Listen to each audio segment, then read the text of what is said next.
راجع به سکس نباید بنویسید، راجع به حیوان خونگی نباید بنویسید، راجع به جامعه نباید بنویسید، راجع به آزادی، به ماهو و آزادی نباید بنویسید، راجع به لیبرالیسم به عنوان مثال نباید بنویسید مگر اینکه نقدش کنید، راجع به سیاست نباید بنویسید، راجع به تکامل نباید بنویسید، راجع به نقد شریعت، نقد تحجر نباید بنویسید. چی میمونه که بنویسید؟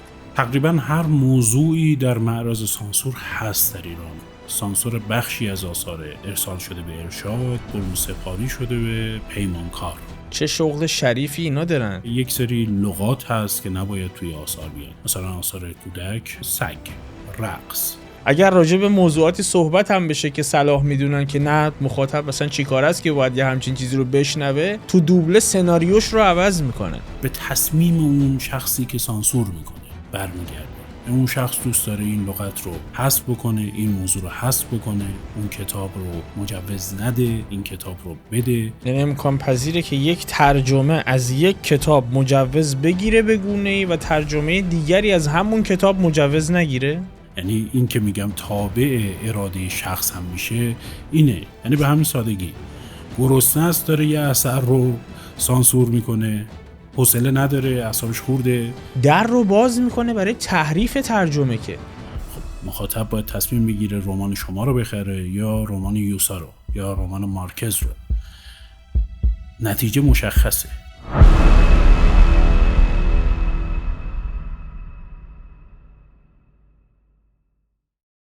اگر زندگی شما با مفهوم کتاب گره خورده، چه نویسنده هستید چه جزو مطالعه کنندگان وفادار کتاب هستید، پیشنهاد میکنم که این قسمت رو از دست ندید، چون مهمان این قسمت از ویدیوکست فیوز یعنی فیوز سوم، علاوه بر این که یک ویراستار هست، یک فعال و کارشناس با تجربه در حوزه نشر هم هست.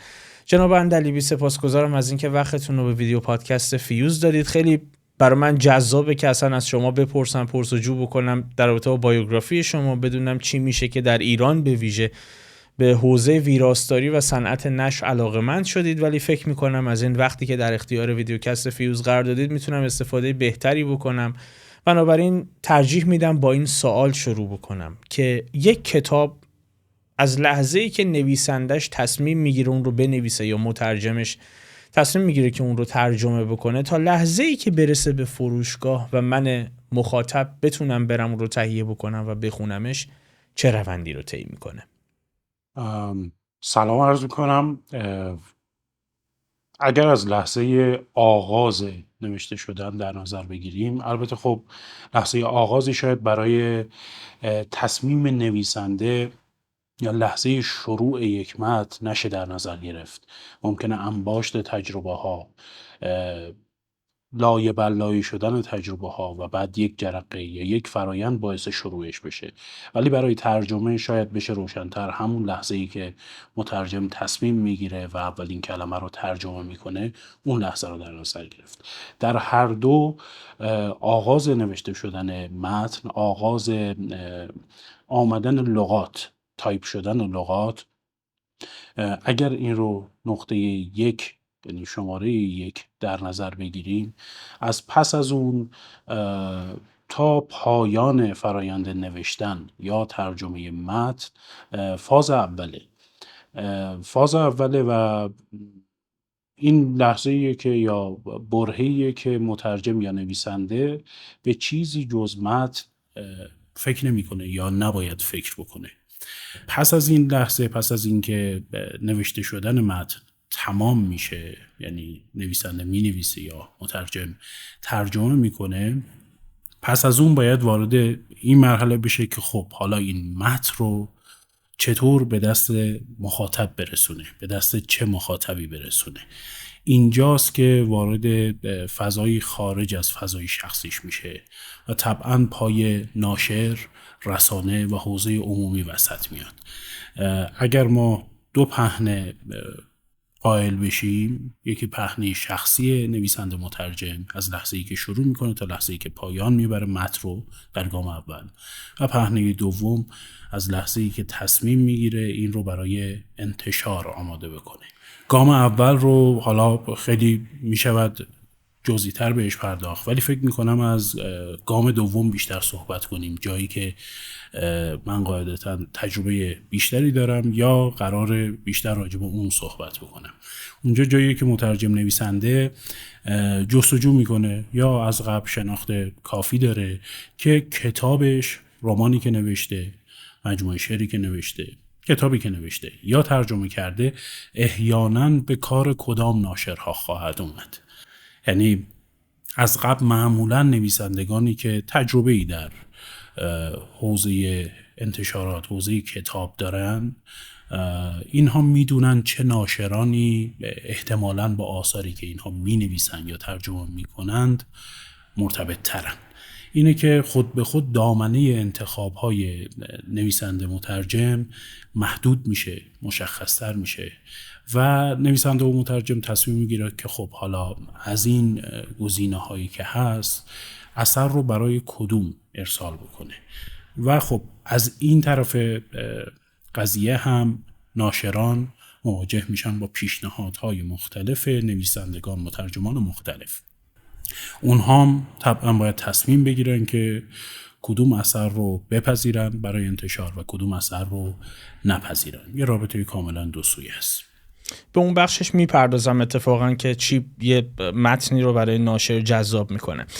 اما مسئله اصلی من اینه که ناشر میپذیره که این کتاب رو در حقیقت منتشر بکنه. خب یه پروسه‌ای طی میکنه، باید احتمالاً نهادهای نظارتی به این کتاب نظارت هم داشته باشن.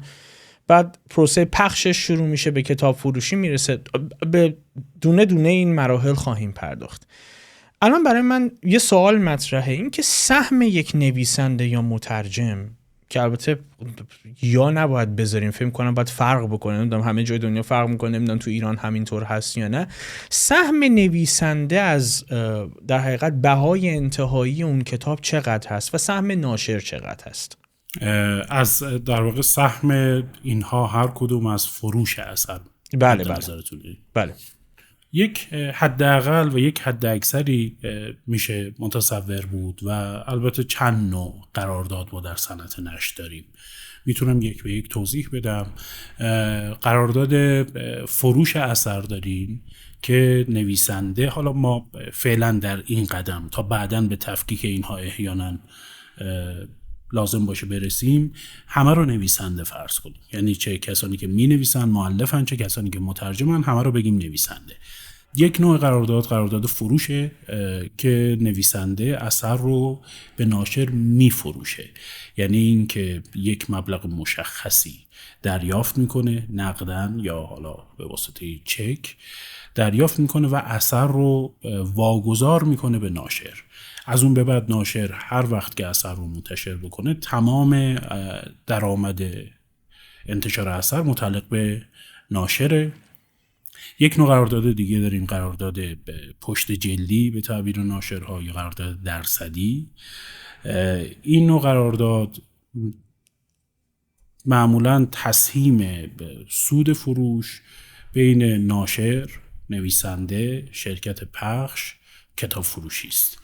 حالا ما پخش و کتاب فروشی رو اگر کنار بذاریم، بین ناشر و نویسنده معمولاً آنچه داریم، من کاری با منصفانه بودن یا نبودن، این سوال بعدیمه حالا درصد نه، بله، از دست کم 6-7% سهم از فروش اثر تا دست بالا عمدتاً دیگه بالاترین حد 15% یا ندرتاً، خیلی به ندرت بیش از 15، بین 15 تا 20% سهم نویسنده از فروش هر رمان یا هر چاپ یه اثر میشه.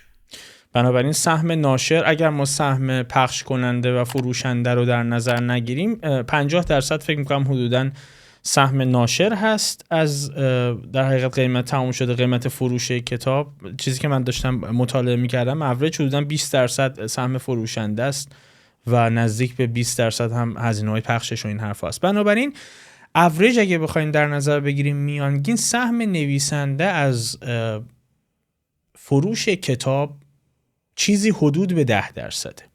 چون من بعید میدونم، یعنی نویسنده ها، یعنی من خودم رو جای یک نویسنده بذارم اگه بخوام فکر بکنم، یعنی امیدوار باشم به اینکه کتاب من به چاپ های متعدد برسه، ترجیح میدم که قراردادم درصدی باشه تا اینکه کلا حق در حقیقت تمام حقوقش رو واگذار بکنم به ناشر. درسته؟ بنابراین یه چالش این بین به وجود میاد. جناب اندلیبی، پس ما عملاً توی ایران حرفه‌ای به نام شغلی به نام نویسندگی نداریم. چون خیلی برای من غیر قابل تصوره که یک نویسنده، اونم با این شمارگان، با این تعداد چاپی که من میبینم از کتاب ها داخل کشور، 700 تا 800 تا دیگه، 1000 تا در نمیگم در بهترین حالت، بعضی از کتاب ها هستن که به تعداد چاپ بالا میرسن و با شمارگان بالا، ولی خب عموما همینه. من هر جوری که بالا و پایین میکنم و حساب کتاب میکنم میبینم یک نویسنده نمیتونه امرار معاش از نوشتن بکنه و ما شغل حرفه‌ای نویسندگی در ایران قاعدتا نباید داشته باشیم. درسته؟ پرسشتون دو بخش داشت. یکی این که سهم ناشر 50% خیر. ناشری که روی اثر وقت میذاره برای آماده سازی، یعنی از حروفچینی تا نمونه خوانی، تا روخانی، تا ویرایش، تا نمای سازی، تا طراحی جلد، صفحه‌آرایی و اینها همه هزینه تولید برای ناشر. آنچه میتونم بگم، اگر ناشر رو قائل به هزینه برای آماده سازی با کیفیت و استاندارد اثر بدونیم، سهم نویسنده و ناشر در صنعت نشر ایران کم و بیش برابره. اگر کتاب به چاپ‌های متعدد نرسه، گاه سهم ناشر کمتر از نویسنده میشه. یعنی هزینه‌ای که ناشر کرده یر به یر نمیشه با سودی که نصیب میبره از انتشار اثر. اگر البته آماده سازی اثر استاندارد بوده باشه، بیشترین سود رو با توجه به میزان کاری که روی کتاب میکنن شرکت‌های پخش و کتاب فروشی به نصیب میبرن توی ایران. ناشر و مترجم، ناشر و نویسنده کم و بیش برابرن، یعنی توی این وضعیت با کسر هزینه ها و زحمتی که میشود متصور بود. میرسم به قسمت دوم پرسشتون، این که با توجه به این شرایط، با توجه به تیراژ میانگین آثار در ایران، آیا حرفه‌ای به نام نویسندگی داریم یا خیر؟ خب اینجا باید یه مقدار تفکیک کرد به نظرم مؤلف و مترجم رو. ما در شاید 90% موارد موافقم که حرفه‌ای به نام یا شخصی به نام نویسنده نمیتواند حرفه‌ای بنویسد و با سود فروش آثارش زندگی بکنه، چون این چیزی نیست. انگشت شمار نویسنده هایی هستند که موفق میشن یک چنین شرایطی رو داشته باشن، به واسطه حمایت ناشر، همکاری با ناشر، نوشتن آثاری که جامعه ازش استقبال بکنه بلند مدت و متداوم. در یک چنین مواردی که حداقل موارد هستند، یعنی استثناء هستند، میشه متصور بود که چنین حرفه‌ای به کار بیاد، ولی در اکثر موارد خیر. پس خیلی کوتاه و مختصر میتونم موافق باشم با شما که ما حرفه‌ای به نام نویسندگی، یعنی یک شخص بتواند به واسطه نوشتن زندگی بکنه، توی ایران خیلی معنیدار نیست. ولی در حوزه ترجمه، چون اقبال آثار ترجمه امروز در 1-2 دهه اخیر خصوصا در ایران بیشتره، هستند یا شمار مترجمانی که بتوانند با ترجمه زندگیشون رو بگذرونن کم و بیش بیشتر از نویسنده هاست. در نتیجه در باب مترجمان میشه تا حدی، نه خیلی، تا حدی قائل بود به این که میشه با حرفه مترجمی زندگی کرد. خب خیلی دوگانه این به این مطرح هست جناب اندلیبی. من توی کشور کپی رایت یه شوخی خیلی بی‌نمکه فکر میکنم. توی ایران کپی رایت در هر زمینه‌ای، چه در زمینه موسیقی چه در زمینه آثار ادبی. بنابراین آخه شرایط همسانی برای رقابت نیست، یعنی که نویسنده بخواد بیاد بنویسه مطلب، ترجیح میده بره ترجمه بکنه. به خاطر اینکه کپی رایت مطرح نیست. یعنی قیمتی که کتاب فروخته میشه، من فکر میکنم سهمی به صاحب اثر پرداخت نمیشه وقتی که کتاب داخل ایران ترجمه میشه، اگر اشتباه نکنم. بنابراین با قیمت پایینتری فکر میکنم فروخته میشه و یکی از دلایل اقبال جامعه به ترجمه کتاب‌ها، به کتاب‌هایی که ترجمه میشه رو من فقط این نمیتونم بدونم. یعنی یه مقدار فکر می‌کنم صورت مسئله پاک می‌کنیم اگه من از بیرون بشینم بگم که خب همه به آثار ترجمه شده علاقه‌مندن. از این ور اصلا موقعیتی نیست که نویسنده رشد کنه که اصلا بخواد دیدگاهش رو بیان بکنه، بنویسه که به دست مخاطب برسونه. روی چه حسابی باید این کار رو بکنه؟ یعنی الان یک دلیل هم برای من کافی، یک دلیل منطقی به من بده که چرا یک نویسنده باید توی ایران مطالبش رو بنویسه، من قانع میشم. اصلا قابل رقابت نیست با کتاب‌های در حقیقت کتابی که ترجمه شدن. چرا قابل رقابت نیست؟ من فکر میکنم که یه مقدار حالا قضیه رو دقیق‌تر میتونیم نگاه بکنیم. ببینید، در قدم اول خب کپی رایت بله نیست. ایران عضو کنوانسیون برن نیست. جزء تک و توک کشورهای جهان هم هستیم که هنوز عضو کپی رایت نیستیم. خب این خیلی فضای گسترده ایجاد کرده برای انتشار ترجمه، بعضا چندین ترجمه از یک متن واحد. خیلی وضعیت متفاوته. منتها تک و توک ناشرانی هستن که خب کپی رایت میگیرن برای آثارشون و با ناشران خارجی به توافقاتی میرسن، حالا به یک تعبیری مالی یا ارسال کتاب یا کارهای مشابه که حدی از رضایت ناشر خارجی رو برآورده کنن. ولی در نظر بگیریم که خب این تنها عامل بازدارنده نیست. یعنی این که این یه عامله. شما فرض کنید اگر کپی رایت گرفته بشه برای آثار، کما اینکه عرض کردم چند تا ناشر میگیرن کپی رایت برای آثارشون، قیمت تمام شده کتاب دست کم به این شکلی که کپی رایت گرفته میشه خیلی بالاتر نخواهد بود. یعنی چشمگیر نیست افزایش این قیمت تمام شده، شاید 10%، شاید 15%. یعنی این تأثیر معنیداری روی رقابت پذیری اثر نویسنده ایرانی و نویسنده خارجی نمیذاره. مسئله بحران تألیف یا مسئله کم فروغ بودن تألیف آثار تألیفی نویسندگان ایرانی در برابر آثار خارجی به نظر من تابع این موضوع نیست. موارد دیگری، موضوعات دیگری مؤثره که تعیین میکنه مخاطب به سمت آثار خارجی گرایش بیشتری داشته باشه. طبیعی شما فکر کنید رمانی نوشتید، عرضه شده، هست توی بازار، پخش شده، شرایط کیفیت خوبی هم داره کتاب شما، منتها در کنار کتاب شما رمان گابریل گارسیا مارکز میشینه، در کنار رمان شما کتاب یوسا میشینه. خب مخاطب باید تصمیم بگیره رمان شما رو بخره یا رمان یوسا رو یا رمان مارکز رو. نتیجه مشخصه. یعنی اکثر مخاطبان به اون سمت گرایش پیدا میکنن.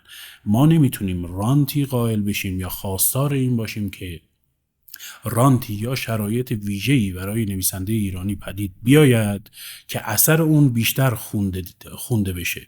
دقیقاً مشابه همین رو تو صنعت خودرو میتونیم ببینیم اگر بخوایم این کار رو بکنیم. یعنی ما گمرکی قائل بشیم برای آثار خارجی، امتیازاتی قائل بشیم برای اثر داخلی، اثر ایرانی.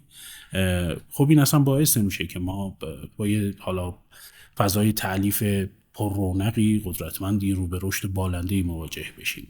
از قضا نویسنده ایرانی امروز بیش از هر زمانی خودشو با این مواجه میبینه که باید در یک سپهر جهانی اثرش عرضه بشه. یعنی اینکه نویسندگان جهان روی پیشخوانن، آثارشون اثر تو هم باید روی پیشخوان باشه.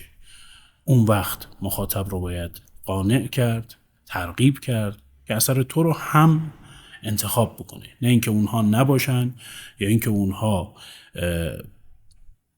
قیمتشون بسیار بالاتر باشه، اثر من بسیار پایین‌تر به واسطه یارانه، به واسطه حمایت دولتی یا غیر دولتی. چون این چیزی به نظر من هیچ رقمه ختم به حرفه شدن نویسندگی، به افزایش کیفیت تألیف در ایران منجر نمیشه.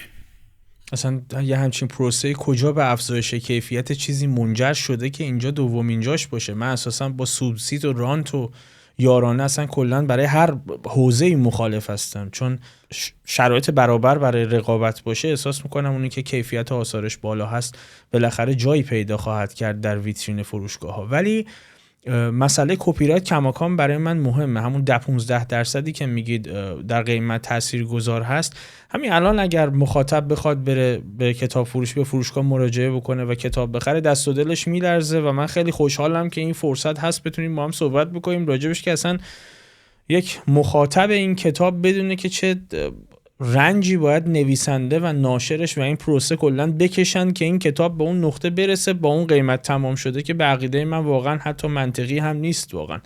یعنی یک نویسنده، چون من هر جوری که فکر میکنم اگر یک نویسنده بخواد سالی یعنی سری دوزی نمیتونه، مثل کارگاه سری دوزی لباس نیست، چون این اساره اندیشه یک نویسنده است. حتی اگه رمان هم بخواد بنویسه به جوانب فلسفی اشاره بکنه، روانشناسانه، جامعه شناسانه، به چالش‌های اخلاقی. شما نمیتونی یه رمان جنایت و مکافات بنویسی سالی یه دونه ازش تولید بکنی بیاد جلو با اون کیفیت. بنابراین اساره اندیشه یک نویسنده است و این خیلی غم انگیزه که نویسنده باید این گونه زندگی بکنه. یعنی من نمیتونم توجیه بشم. بنابراین شما کمبود کیفیت آثار تألیفی در حقیقت نویسنده های ایرانی رو باعثش میدونید که قابل رقابت نیست با نسخه‌های بین‌المللی که ترجمه میشه؟ ببینید، کیفیت یک لفظ مبهمه به نظرم راجع به آثار ادبی یا آثار حالا غیر ادبی، آثار تألیفی و ترجمه‌ای یک عنوان کلیه و در این حال مبهم. ما عوامل متعددی رو میتونیم دخیل بدونیم در این که اقبال به ترجمه از اقبال به تألیف در ایران بیشتره. خیلی بحث پردامنه و تخصصیه، من نمیخوام یا شاید نمیتونم وارد بشم دقیق آنالیز بکنم، ولی اشاره وار میشود گفت که مخاطب ایرانی امروز مخاطب ایرانی 40 سال پیش، 50 سال پیش نیست. ما شرایطی که فرضاً پیش از انقلاب شاهد بودیم که اقبالی به نویسندگان ایرانی وجود داشت، رمان نویسان ایرانی، کسانی که در حوزه عمومی می نوشتن وجود داشت. فضای غالب زمانه یک فضای آنچه خود داشت، بازگشت به خویشتن، خصوصا در سالهای مختوم به انقلاب بود. اون فضا امروز نیست. امروز با نسل‌هایی مواجهیم که اون بازگشت به خویشتن رو به تعبیری تجربه کردن، ولی آیا در اون خویشتن پاسخ پرسش‌های جدید رو یافتند؟ من فکر می‌کنم که پاسخ نبوده در طی این 3-4 دهه و این یک نوع سرخوردگی، یک نوع بی‌اعتمادی نسبت به آثار تألیفی رو در جامعه پدید آورده. ارتباط بیشتر با جهان، تعداد عنوان‌های بسیار بیشتر نسبت به 40 سال پیش، 50 سال پیش در حوزه‌های مختلف، رمان، شعر، فلسفه، جامعه شناسی، اقتصاد در دسترس قرار گرفته و این در دسترس بودن در کنار اون فضای کلی که حاکمه در ذهنیت مخاطب کتابخانه ایرانی، اینها دست به دست هم داده که گرایش بیشتری نسبت به آثار غیر ایرانی پیدا بشه و هرچه جلوتر میریم انگار این داره تقویت میشه. من اینو لزوماً بد نمیبینم، ولی خب یک آرزوهایی داره یا یک تبعاتی داره که ناگزیره تو این شرایط. مثلا مخاطب نوعاً رمان‌هایی میخونه که در ایران رخ نمیده ماجراش، زندگی انسان ایرانی درش منعکس نیست، جامعه ایران درش غایبه، ولی خب خیلی چیزهای دیگه هم درش هست که احساس همزادپنداری، احساس ارتباط، احساس ادراک در مخاطب پدید میاد. منتها همون جور که اشاره کردم، کپی رایت یکی از چندین عامل میشه تلقیش کرد و کپی رایت هم میدونید که صنعت نشر خب به هر حال در ایران صنعت کوچکی است.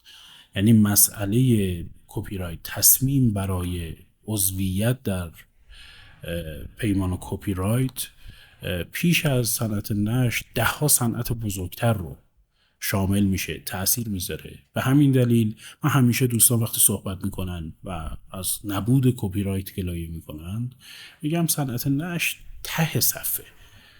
شما تصمیم رو باید خیلی فراتر از این ببینید. یک تصمیم کاملا سیاسی است با جهتگیری‌های اقتصادی کلان مملکت باید سازگار باشه.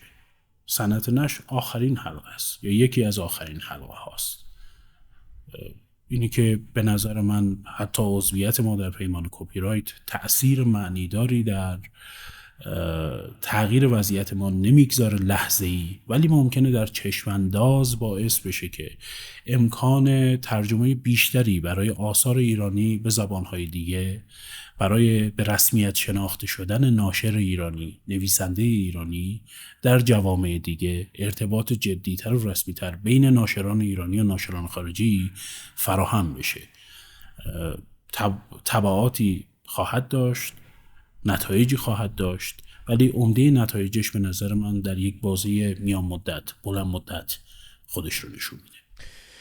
خودش تبعاتی هم داره، یعنی این موضوع ازش میگذریم چون سوالات متعدد دیگری رو هم دارم، ولی اینکه اندیشمند ایرانی خیلی اوقات اصلا جدی گرفته نمیشه به واسطه همین اتفاق. و خب شما وقتی یک مکالمه و یک گفتگو حتی جای میشنوید یا میبینید، این تعدد اسامی خارجی که بیان میشه در حقیقت گفتگو، این خودش یک عامل برای دانش به حساب میاد. متاسفانه اصلا اندیشمند ایرانی الان جدی هم گرفته نمیشه اگر واقعا ایده‌ای برای بیان داشته باشه. حالا بگذریم از این موضوعات. یه سوالی که برای من پیش میاد اینه که حالا ما ناشرین تخصصی در حوزه‌های متعدد داریم. من بیشتر راجع به ناشرینی صحبت میکنم که حوزه عمومی‌تری کتاب منتشر میکنن. فرایند انتخابشون برای نویسنده چگونه است؟ یعنی چه عواملی یک اثر رو براشون جذاب میکنه؟ خب مسلماً این که تخمین بزنن آیا این بیشتر فروخته میشه یا نه یکی از عواملشه، اما اگر ناشر دغدغه‌مند باشه چطور بین جنبه تجاری و فرهنگی این موضوع میتونه تعادل برقرار بکنه و خب به این واسطه از نویسندگان نوپا هم حمایت بکنه؟ ما فرض بگیریم که ناشر دغدغه‌مند حرفه‌ای رو داریم، مثال میزنیم. ناشر دغدغه‌مند حرفه‌ای یا ناشر حرفه‌ای معتبر چندین عامل در نظر میگیره برای سنجش و پذیرش یک اثر. تا اونجایی که من میشناسم ناشرانی که حرفه‌ای ان، معتبرن، تقریبا همه کم و بیش در نسبت‌های مختلف این عواملی رو که خواهم گفت دخیل میدونن در سنجش و پذیرش اثر. یکیش طبعاً امکان خوانده شدن، امکان فروختن اثر و خوانده شدنش هست که تأثیرگذاره در انتخاب. این که یک بخشیش دغدغه تجاری است یا نیمیش دغدغه تجاریش اهمیت داره، ولی نیمه دیگر اینه که اساساً این خونده میشه، اساساً دیده میشه یا جدی گرفته میشه این اثر. یعنی این که مخاطب ایرانی اهمیتی برای این موضوع، برای این اثر قائله که بره هزینه کنه، بخره، بخونه، راجبش بنویسه، گفتگو بکنه و تأثیر بذاره. بخشی از ماجرام اینه. مورد دیگری که اهمیت داره برای ناشران موضوع کتابه، به فراخور همین نکته‌ای که اول اشاره کردم، موضوع کتاب. خیلی از موضوعات در جامعه ما الان مطرح نیست یا محل توجه، محل تفکر، محل نزاع نیست. در نتیجه خیلی از این موضوعات کنار میرن یا به ندرت بهشون پرداخته میشه، ولی موضوعاتی هستن که یا مهمن یا محل جدالن، محل گفتگوان.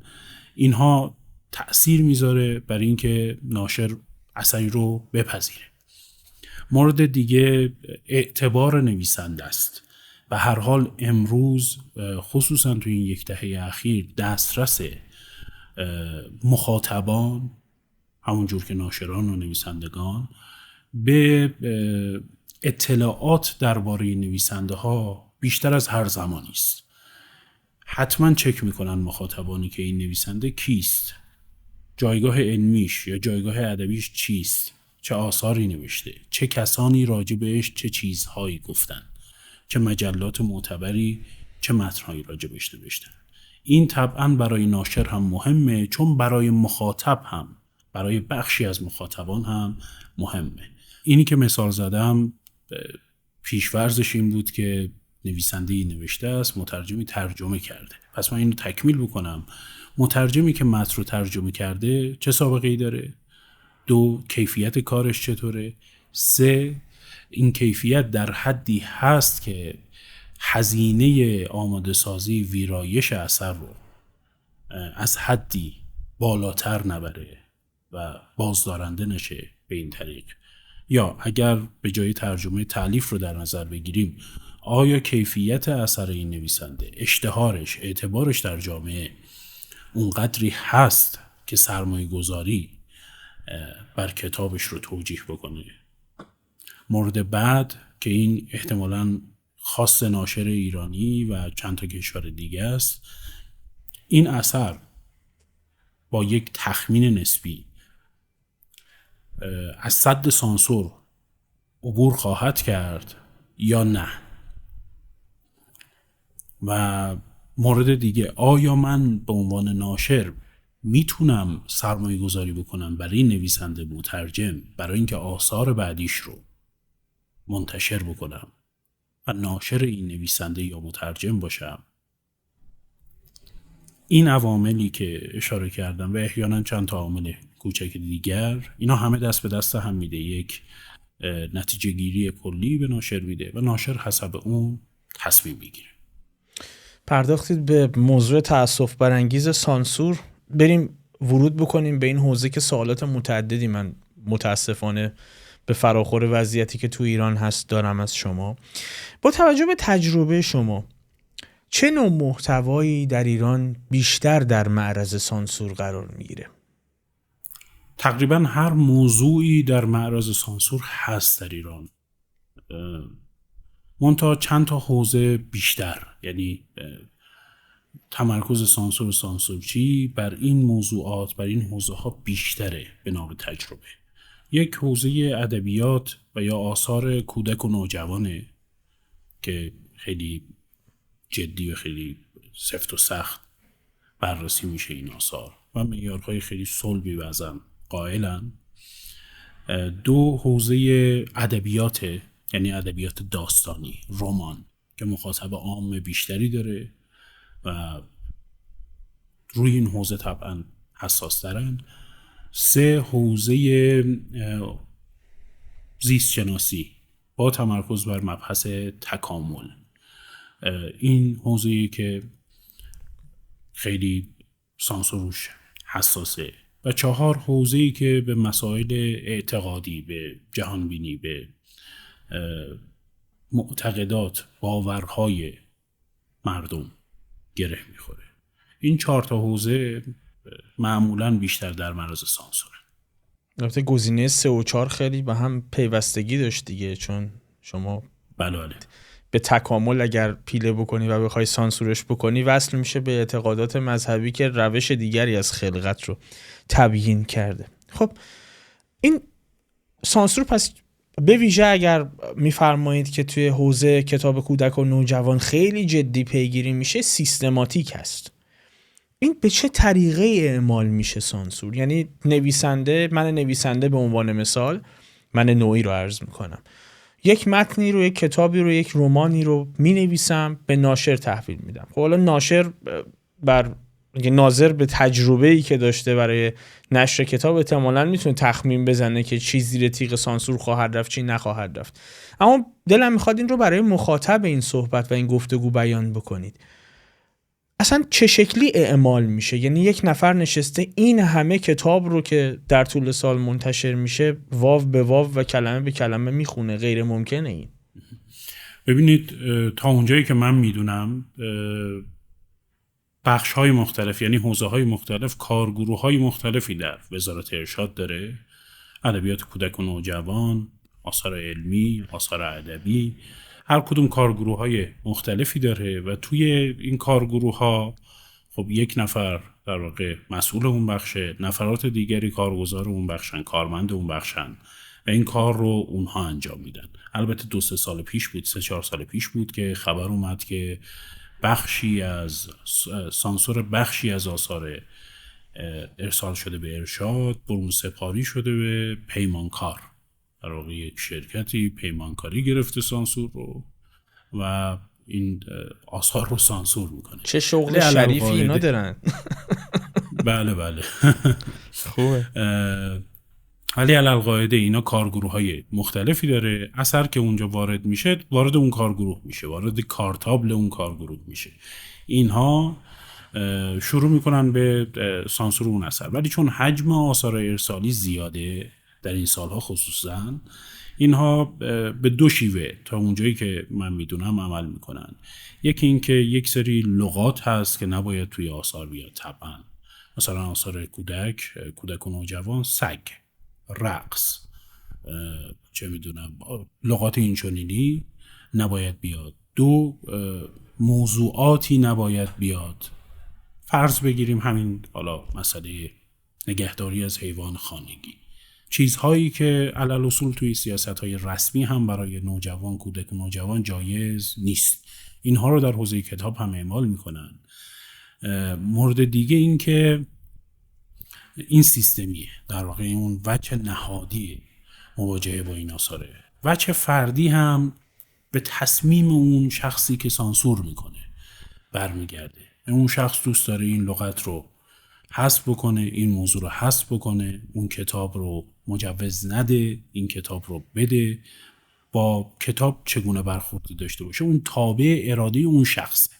مثلا توی کودک و نوجوان گفتم، توی حوزه بزرگسالم همین اتفاق میفته. یعنی ما با 2 اراده، یک نهادی، 2 فردی طرفیم که اینا گاه همدیگر رو تکمیل میکنن، گاه حفره‌هایی بینشون پدید میاد که باعث میشه یک اثری در موعدی مجوز بگیره، اثر دیگری نگیره. ترجمه ای از اثر واحدی مجوز بگیره یا شماری از مواردش سانسور بشه، ترجمه دیگری مجوز نگیره یا شمار دیگری سانسور بشه. ترکیب این 2 تاست که سرنوشت آثار رو رقم میزنه. یعنی امکان پذیره که یک ترجمه از یک کتاب مجوز بگیره به گونه‌ای و ترجمه دیگری از همون کتاب مجوز نگیره؟ بله، بسیار پیش اومده و پیش میاد که چون این اتفاقی میفته، چون یک اثر واحد رو یک شخص واحد بررسی نمیکنه لزوماً و اگر بکنه اون شخص واحد حال واحدی نداره. یعنی این که میگم تابع اراده شخص هم میشه اینه. یک روز شخص گرسنه است، یعنی به همین سادگی گرسنه است، داره یه اثر رو سانسور میکنه، حوصله نداره، اعصابش خورده، با همسرش دعواش شده، حقوقش رو دیر دادن، گرمشه، تعداد موارد سانسور بیشتر میشه. یک روز حالش خوبه، سرخوشه، یا حوصله نداره مثلا خیلی دقیق بشه، تعداد کمتری موارد سانسوری پیش میاد. یک روز یه اثر زیر تیغش میره و رد میکنه کلن، یک روز میپذیره. این فردی شدن سانسور، یعنی تابع اراده شخص شدن سانسور رو مهیبتر میکنه، سانسور رو آزاردهنده تر میکنه. چون نویسنده یا ناشر نمیدونه الان این لغتی که در متن هست، این جمله‌ای که هست، یا این موضوع یا این کتاب سانسور میشه یا نمیشه، یا اگر میشه چقدر میشه. مرزهای سانسور به همین دلیل، یعنی به دلیل ترکیب این 2 اراده همجهت ولی نه لزوما هم سطح و یکسان، قابل تشخیص نباشه که مرزها کجاست و این معلوم نبودن مرزها بسیار آسیب میزنه به مسئله نوشتن و انتشار کتاب. خب این مسیر تحریف رو هم که باز میکنه در متونی که ترجمه میشه. یعنی اصلا چون ما این مسئله رو تو فیلم و سریال من دیدم، اونا هم که کپی رایت ما نداریم، شوخیه، تو تلویزیون پخش میشه، تو شبکه‌های مختلف، اصلا سناریوی فیلم رو کلا در دوبله تغییر میدن. یعنی هر جایی که احساس میکنن که خب این شایسته نیست، مخاطب نباید یه همچین چیزی رو ببینه رو که هیچی کات میکنن. اگر راجع به موضوعاتی صحبت هم بشه که صلاح میدونن که نه مخاطب مثلا چی کار است که باید یه همچین چیزی رو بشنوه، تو دوبله سناریوش رو عوض میکنن.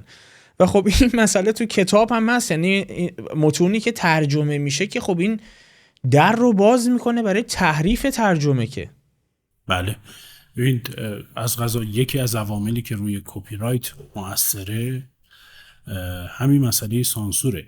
یعنی مادامی که سانسور به این شکل وجود داره، بعیده عمده ناشران خارجی رضا بدن به این که اثرشون شرح بشه، اثری که منتشر کردن به شکل دیگری منتشر بشه توی کشور دیگری به زبان دیگری، و این مشکل رو هم به وجود میاره. ما آثار زیادی داریم، کتاب‌های زیادی هستن که به قدری سانسور شدن که شباهت چندانی به اثری که پیش از سانسور بودن ندارن، یا جوری سانسور شدن که روند استدلال کتاب، روند روایت کتاب آسیب جدی خورده، یعنی اثر رو از حیز انتفاع ساقط کرده سانسور. ولی ناشرانی هستن، خصوصا ناشران حرفه‌ای معتبر، که قضاوت مخاطبانشون واسه شون مهمه. اینها معمولاً نمیپذیرن که اثر بیش از حد مشخصی سانسور بشه، تعدیل بشه، جرح و تعدیل بشه. ما با دو گروه ناشر مواجهیم، یا با دو گروه نویسنده مترجم مواجهیم. اونهایی که میپذیرن، اونهایی که نمیپذیرن. اونهایی که نمیپذیرن در نزد مخاطب اعتبار بیشتری دارن، اعتبارشون حفظ میشه و حاضر نیستن با این اعتبار شوخی بکنن که اثری رو به کلی جوری سانسور شده منتشر بکنن که چون این آسیبی خورده باشه. گروه دیگری که حاضرن به خاطر اینکه حالا اون کتابی که ترجمه کردن یا آماده سازی کردن منتشر بشه به هر قیمتی، حاضرن به هر قیمتی منتشر بکنن. طبعا نهاد سانسور به این فکر نمیکنه که خب اون اثر چه شباهتی به اثر اول داره یا چقدر آسیب خورده. اون کسی که باید دغدغش این باشه نویسنده و ناشره، و معمولا این دغدغه رو جز تعهد شخصی، اخلاقی، حرفه‌ای نویسنده ناشر، مخاطب هم پیش روی نویسنده و ناشر میذاره. سوالم اینه که فرمودید دو دسته ناشر داریم، اون دسته‌ای که به سانسور تن در میدن منتشر میکنن، اون دسته‌ای که به سانسور تن در نمیدن، نتیجهش اینه که منتشر نمیکنن دیگه. نه، ناشران بله ناشران رسمی، از صحبت از ناشران رسمی است که اون دسته‌ای که به یک حدی از سانسور تن نمیدهند و اون دسته‌ای که به هر حدی از سانسور تن میدن. شما برای انتشار رسمی ناگزیرید که اثر رو برای بررسی در ارشاد بفرستید. ولی ناشران دو دستن، اونهایی که از یه حدی بیشتر نمیپذیرن، اصلا قید انتشار اثر رو میزنن، دسته دیگر که اثر رو منتشر میکنن. این دو گروه در ناشران رسمی هستن. خب مسئله‌ای که پیش میاد این بین اینه، اتفاقا یه رانت تولید میشه اینجوری. شما میفرمایید که یک ناشری دغدغه‌منده، چالش اخلاقی براش اهمیت داره، بنابراین زیر بار این نمیره که شرح بکنه یک اثری رو با سانسور منتشر بکنه، پس نمیکنه. ناشر دیگری داریم که تن به هر مدل سانسوری در میده، به خاطر اینکه میدونه این ترجمه از این کتاب خواهد فروخت، حالا هر چیزی که دلش خواسته رو ارائه داده، یا میدونه که از زیر تیغ سانسور اگر به این نحو ارائه بشه و اصلا کلا محتوای کتاب تغییر بکنه از زیر تیغ سانسور رد خواهد شد و به انتشار خواهد رسید. خب این که بدتر خواهد شد.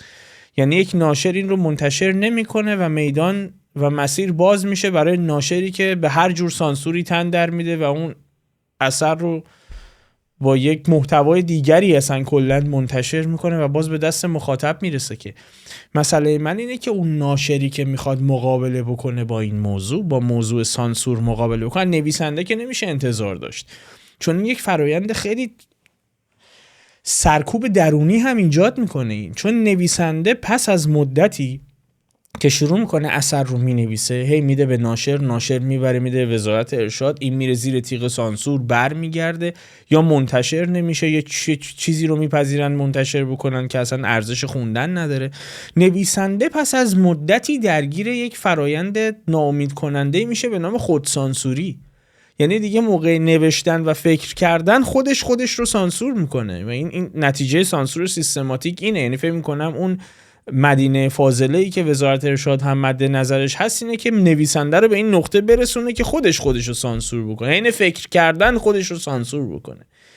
مسئله من اینه که اون ناشری که دغدغه‌منده و مسئله اخلاقی براش مهمه که اثرش رو شرح نکنه و تکه تکه نکنه، چه کمکی میتونه بکنه به غیر از این که منتشرش نمیکنه؟ چه میتونه بکنه برای اینکه این اثر ترجمه درستی ازش منتشر بشه یا صحبتی که نویسنده نقل کرده همان گونه به دست من مخاطب برسه که میخوام بخونمش؟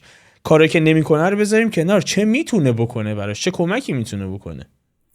این کمکی که بتونه بکنه همش در گرو کسب مجوزه. کمکی که میتونه بکنه اینه که اعتراض بکنه، خواستار ارائه دلیل بشه، جلسه تدارک ببینه برای نویسنده و حالا اون اداره مربوطه، یا خودش وارد مذاکره بشه، وارد جدل بشه که به چه دلیل این متن، یعنی حدی از مقاومت، حدی از خواستار دلیل شدن، حدی از پیگیری. این کاریست که ناشر میتونه بکنه برای اینکه یک اثر به هر ترتیب مجوز بگیره و منتشر بشه. کار بیشتری از دست ناشر به عنوان عضو صنف تحت نظر وزارت ارشاد بر نمیاد. یعنی آنچه ناشر میتونه بکنه اینه. و طبعا اون مبحث خودسانسوری دامنه دیگری از این موضوع سانسور رو نشون میده که حالا من پیشتر وجه نهادی و وجه سیستمی رسمی رو اشاره کردم، ولی طبعا درست میگید این تأثیر میذاره بر این که نویسنده خودسانسوری بکنه. زمانی که داره مینویسه یا پس از این که نوشته بیاد بخونه که خب اینجا سانسور میشود یا نه، اگر میشه چی کارش بکنم. یعنی دائم با این مسئله درگیر باشه یا حین نوشتن به این سمت بره که این رو ننویسم، راجع به این موضوع ننویسم، راجع به این کنش ننویسم، راجع به این حیوان ننویسم، راجع به رقص ننویسم، راجع به چه میدونم موضوعات حساس ننویسم.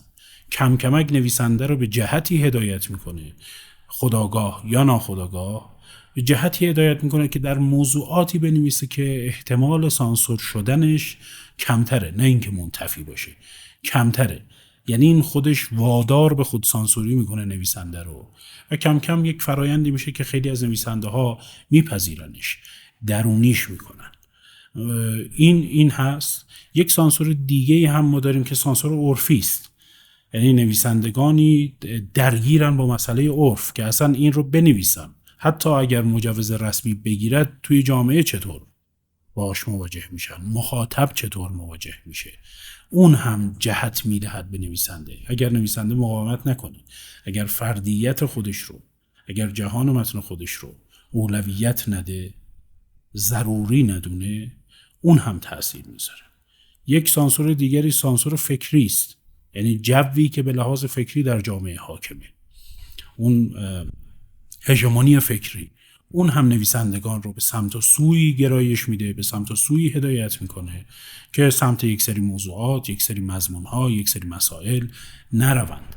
یعنی سانسور علاوه بر این که یک وجه نهادی در ایران داره، یک وجه غیر نهادی، یک وجه اجتماعی هم داره. نویسنده اگر بخواد جلوی همه اینها کوتاه بیاد، عملا معلوم نیست دیگه چی میخواد بنویسه یا چی میتونه بنویسه. با این همه هستن نویسندگانی، هستن مترجمانی که حتی حاضر نیستن یک کلمه متنشون رو تغییر بدن. طبعا اینها یا قید انتشار رسمی رو میزنن یا خودشون رو محدود به انتشار رسمی کتاب نمی کنن. با علم به این موضوع، یعنی این روندی که شما فرمودید طی هم میشه برای سانسور یک کتاب، به نکته عجیب دیگری هم من برخوردم. کتاب منتشر میشه، یعنی این فرایند رو طی میکنه. حالا احتمالاً نویسندش یا مترجم یا ناشر میدونه که چطور باید دور بزنه این کلماتی که فرمودید. بای دیفالت احتمالاً چند وقت دیگه ای آی و هوش مصنوعی تبدیل به هوش سیاه مصنوعی میشه فکر کنم تو وزارت ارشاد، چون پیشرفت میکنن برای سانسور کردن، فکر میکنم دیگه کم کم بتونن به شکل اتوماتیک سانسور نه کلمه‌ای بلکه محتوایی بکنن. من فکر میکنم خیلی دور نخواهد بود که به این امکان هم مجهز بشن. امکان استفاده از هوش مصنوعی که متاسفانه برای عموم مردم در دسترس نیست، اما اونجایی هم که در دسترس قرار میگیره تو وزارتخونه ها، من فکر میکنم یعنی خیلی بعد دیگه خوشبین باشیم که احساس بکنیم همچین استفاده قرار نیست ازش بکنن. بنابراین من فکر میکنم که سانسور محتوایی نه کلمه‌ای میتونه اتفاقا در ابعاد جدیدتری اعمال بشه. ولی با تمام یعنی با این دانش، ناشر تجربه نشر پیدا کرده، نویسنده تجربه نویسندگی پیدا کرده، اثرش زیر تیغ سانسور رفته، میدونه این کلمات رو چگونه باید دور بزنه. و یک نکته عجیب من برخورد کردم، کتاب پس از انتشار جلوی انتشارش گرفته میشه. یعنی من برخورد کردم با کتاب‌هایی که منتشر شدن بعد جمع‌آوری شدن. این چه چیز عجیبی است، این چگونه رخ میده؟ بله اینم خیلی اتفاق افتاده و خب این ضربه مالی بدتری به ناشر به نویسنده میزنه و کار رو خیلی پیچیده میکنه. ببینید فقط وزارت ارشاد نیست از قرار که سانسور میکنه یا در سانسور تصمیم گیرنده است یا مؤثر تعیین کننده است. بعضا وزارت ارشاد مجوز میده به اثر منتشر میشه، ولی خب چند منشأ دیگه اراده ایجاد میشه برای سانسور اثر، برای ممنوع کردن اثر.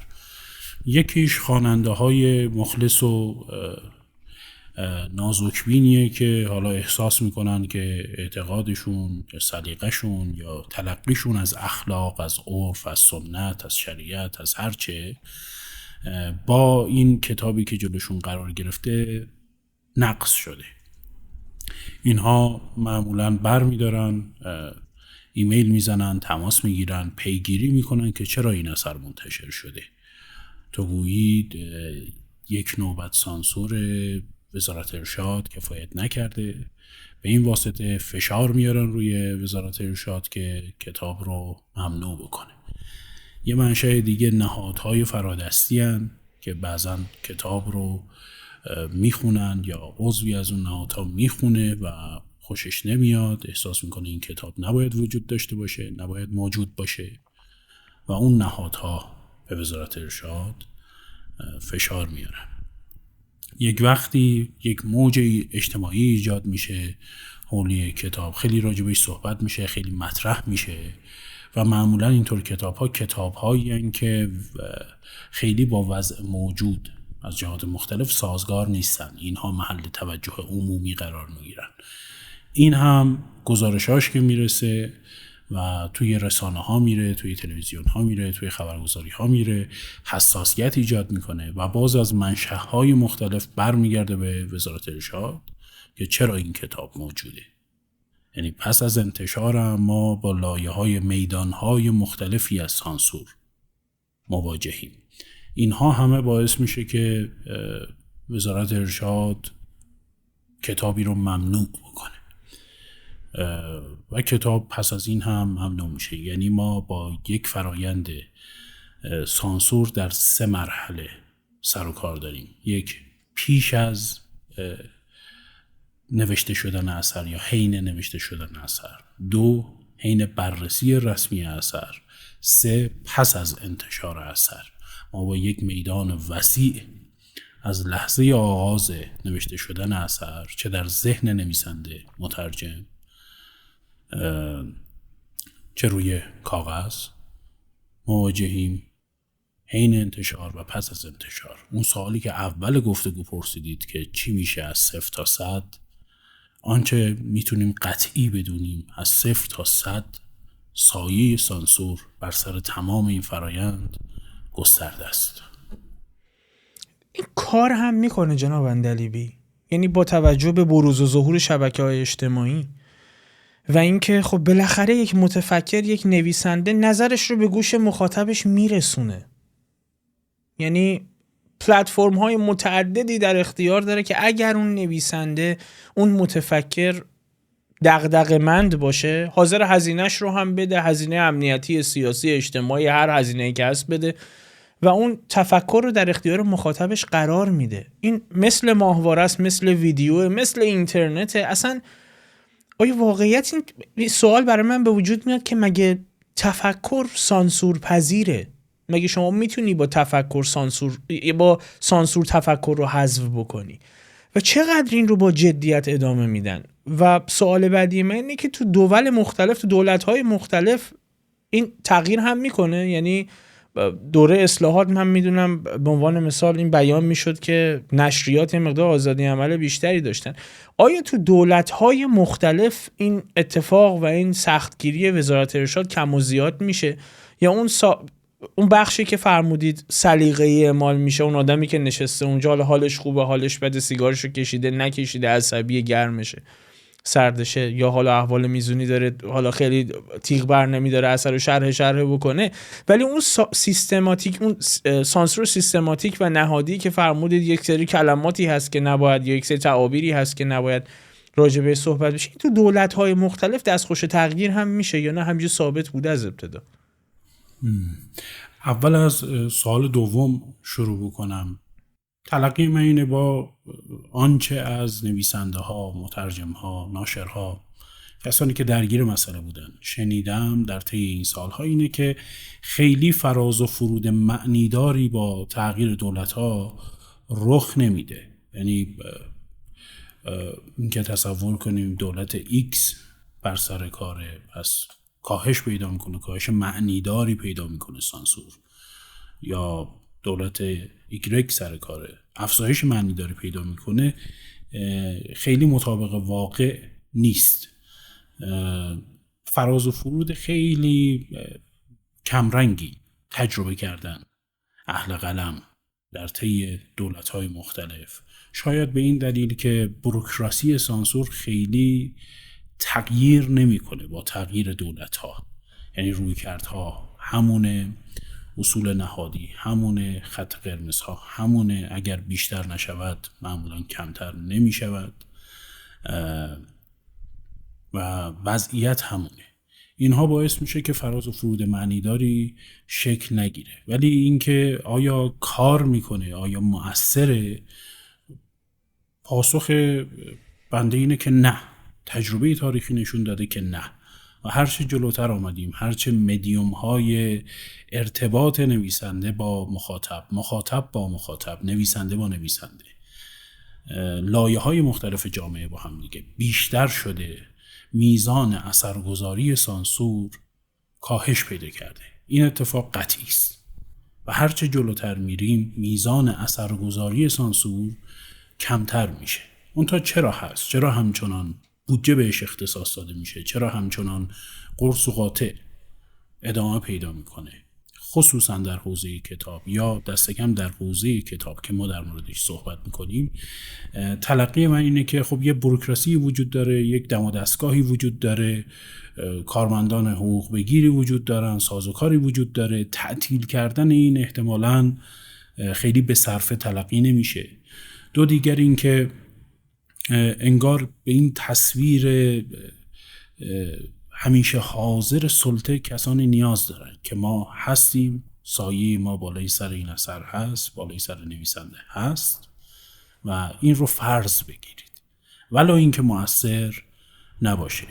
سه، این که در حوزه کتاب من تصورم اینه که تأثیر سانسور همچنان به قوت خودش در حوزه محدود کتاب باقی است. به چه معنی؟ به این معنی که اثری که رسما منتشر نشود، یعنی به کتاب فروشی ها راه پیدا نکنه، به پلتفرم های رسمی عرضه کتاب راه پیدا نکنه، تجربه نشون داده که چندان خوانده نمی شود، چندان تأثیر نمی گذارد و جایگاهی که میتونه با انتشار رسمی پیدا بکنه رو پیدا نمیکنه. این در حوزه کتاب اتفاق افتاده، ولی این که باعث بشه کتاب منتشر نشه، کتاب هیچ خوانده نشه، کتاب به دست مخاطب اساساً نرسه، انگار که اصلا وجود نداره، نه، مطلقاً چون این شرایطی الان نیست و در آینده نخواهد بود منتها تأثیر میذاره برای اینکه نویسنده نتونه حرفه‌ای بنویسه، نتونه امرار معاش بکنه با نوشتن و ناشر نتونه سرمایه گذاری بلند مدت بکنه روی خیلی از کتاب‌ها، چشمانداز تعریف بکنه، چشمانداز همکاری با نویسنده، با ناشر خارجی، با مترجم پیدا بکنه. تأثیرات اینچنینی میذاره، مثل یک خاری کف دست نویسنده، کف دست ناشر عمل میکنه که ممکنه فلج نکنه نویسنده ناشر رو، از زندگیش جلوگیری نکنه، از عملکردش جلوگیری نکنه، ولی همیشه آزار میده، همیشه تأثیر میذاره بر تصمیماتش. یک چنین اتفاقی رو رقم میزنه. ما برمیگردم به سوالهای ابتدایی که پرسیدم، یعنی جدا اون یک دلیل هم دیگه برای من موجود نیست.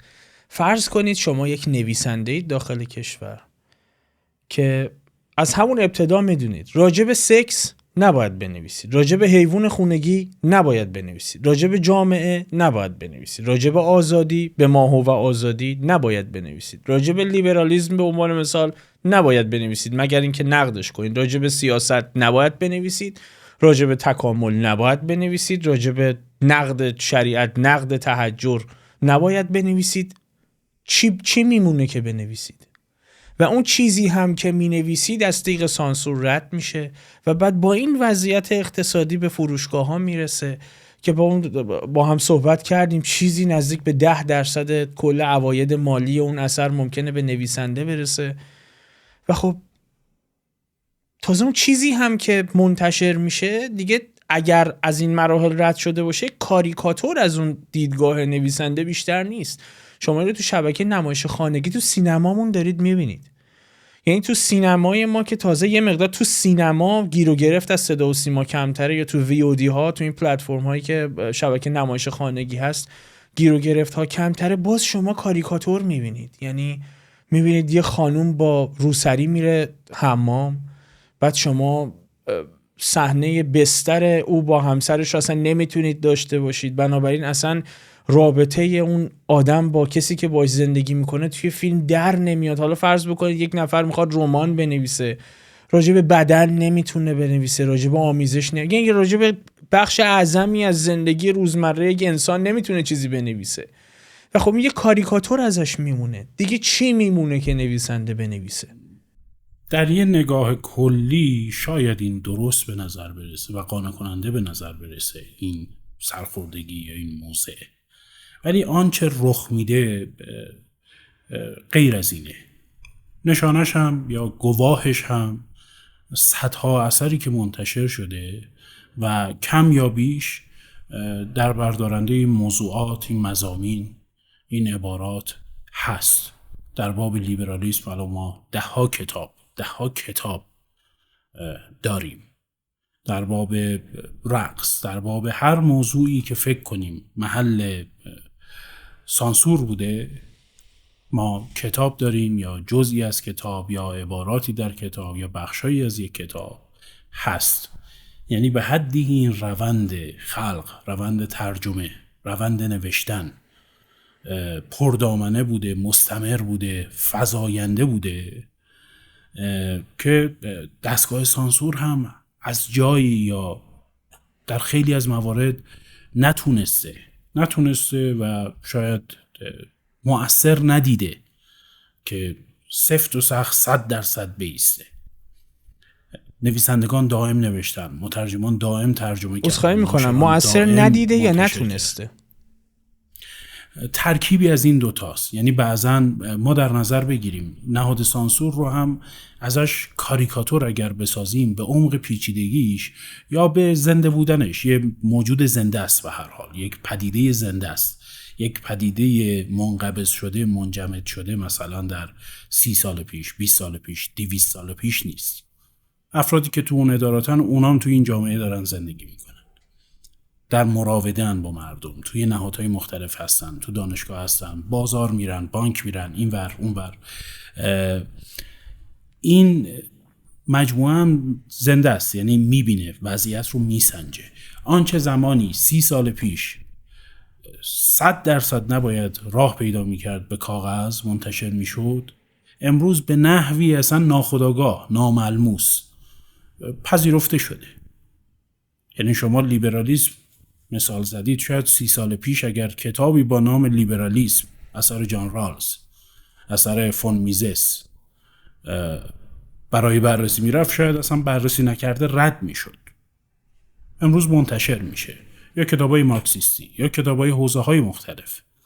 یعنی این تحول رو، این سیل البته آهسته ولی نیرومند رو ما میبینیم که هرچی جلوتر میاد، هرچی جامعه متحولتر میشه، هرچی بسترهای ارتباط گسترش پیدا میکنه، خود به خود تأثیرش رو میذاره و دقیق تر که میشیم میبینیم جامعه جلوتر اومده، نویسندگان جلوتر اومدن و تغییرات خود به خود خودش رو تحمیل کرده. یعنی تغییر این زیست جهان خودش رو تحمیل کرده ولو همچنان با صد مواجه باشه. یعنی یک چنین اتفاقی افتاده در طی این سالها. به همین دلیل تلقی من این نیست که آثاری که رسما منتشر می شود کاریکاتوری از آثار اصلی است یا کاریکاتوری از آثاری است که پیش از سانسور بوده. شما در نظر بگیرید خیلی از کتاب‌ها هستن که الان راجبشون بحث میشه در غیر رسمی ترین فضاها، در متفاوت ترین رسانه ها راجبشون بحث میشه، مفاهیمشون به میدان میان، مفاهیمشون موضوع بحث، موضوع تبلیغ، موضوع گفتگو قرار میگیرن.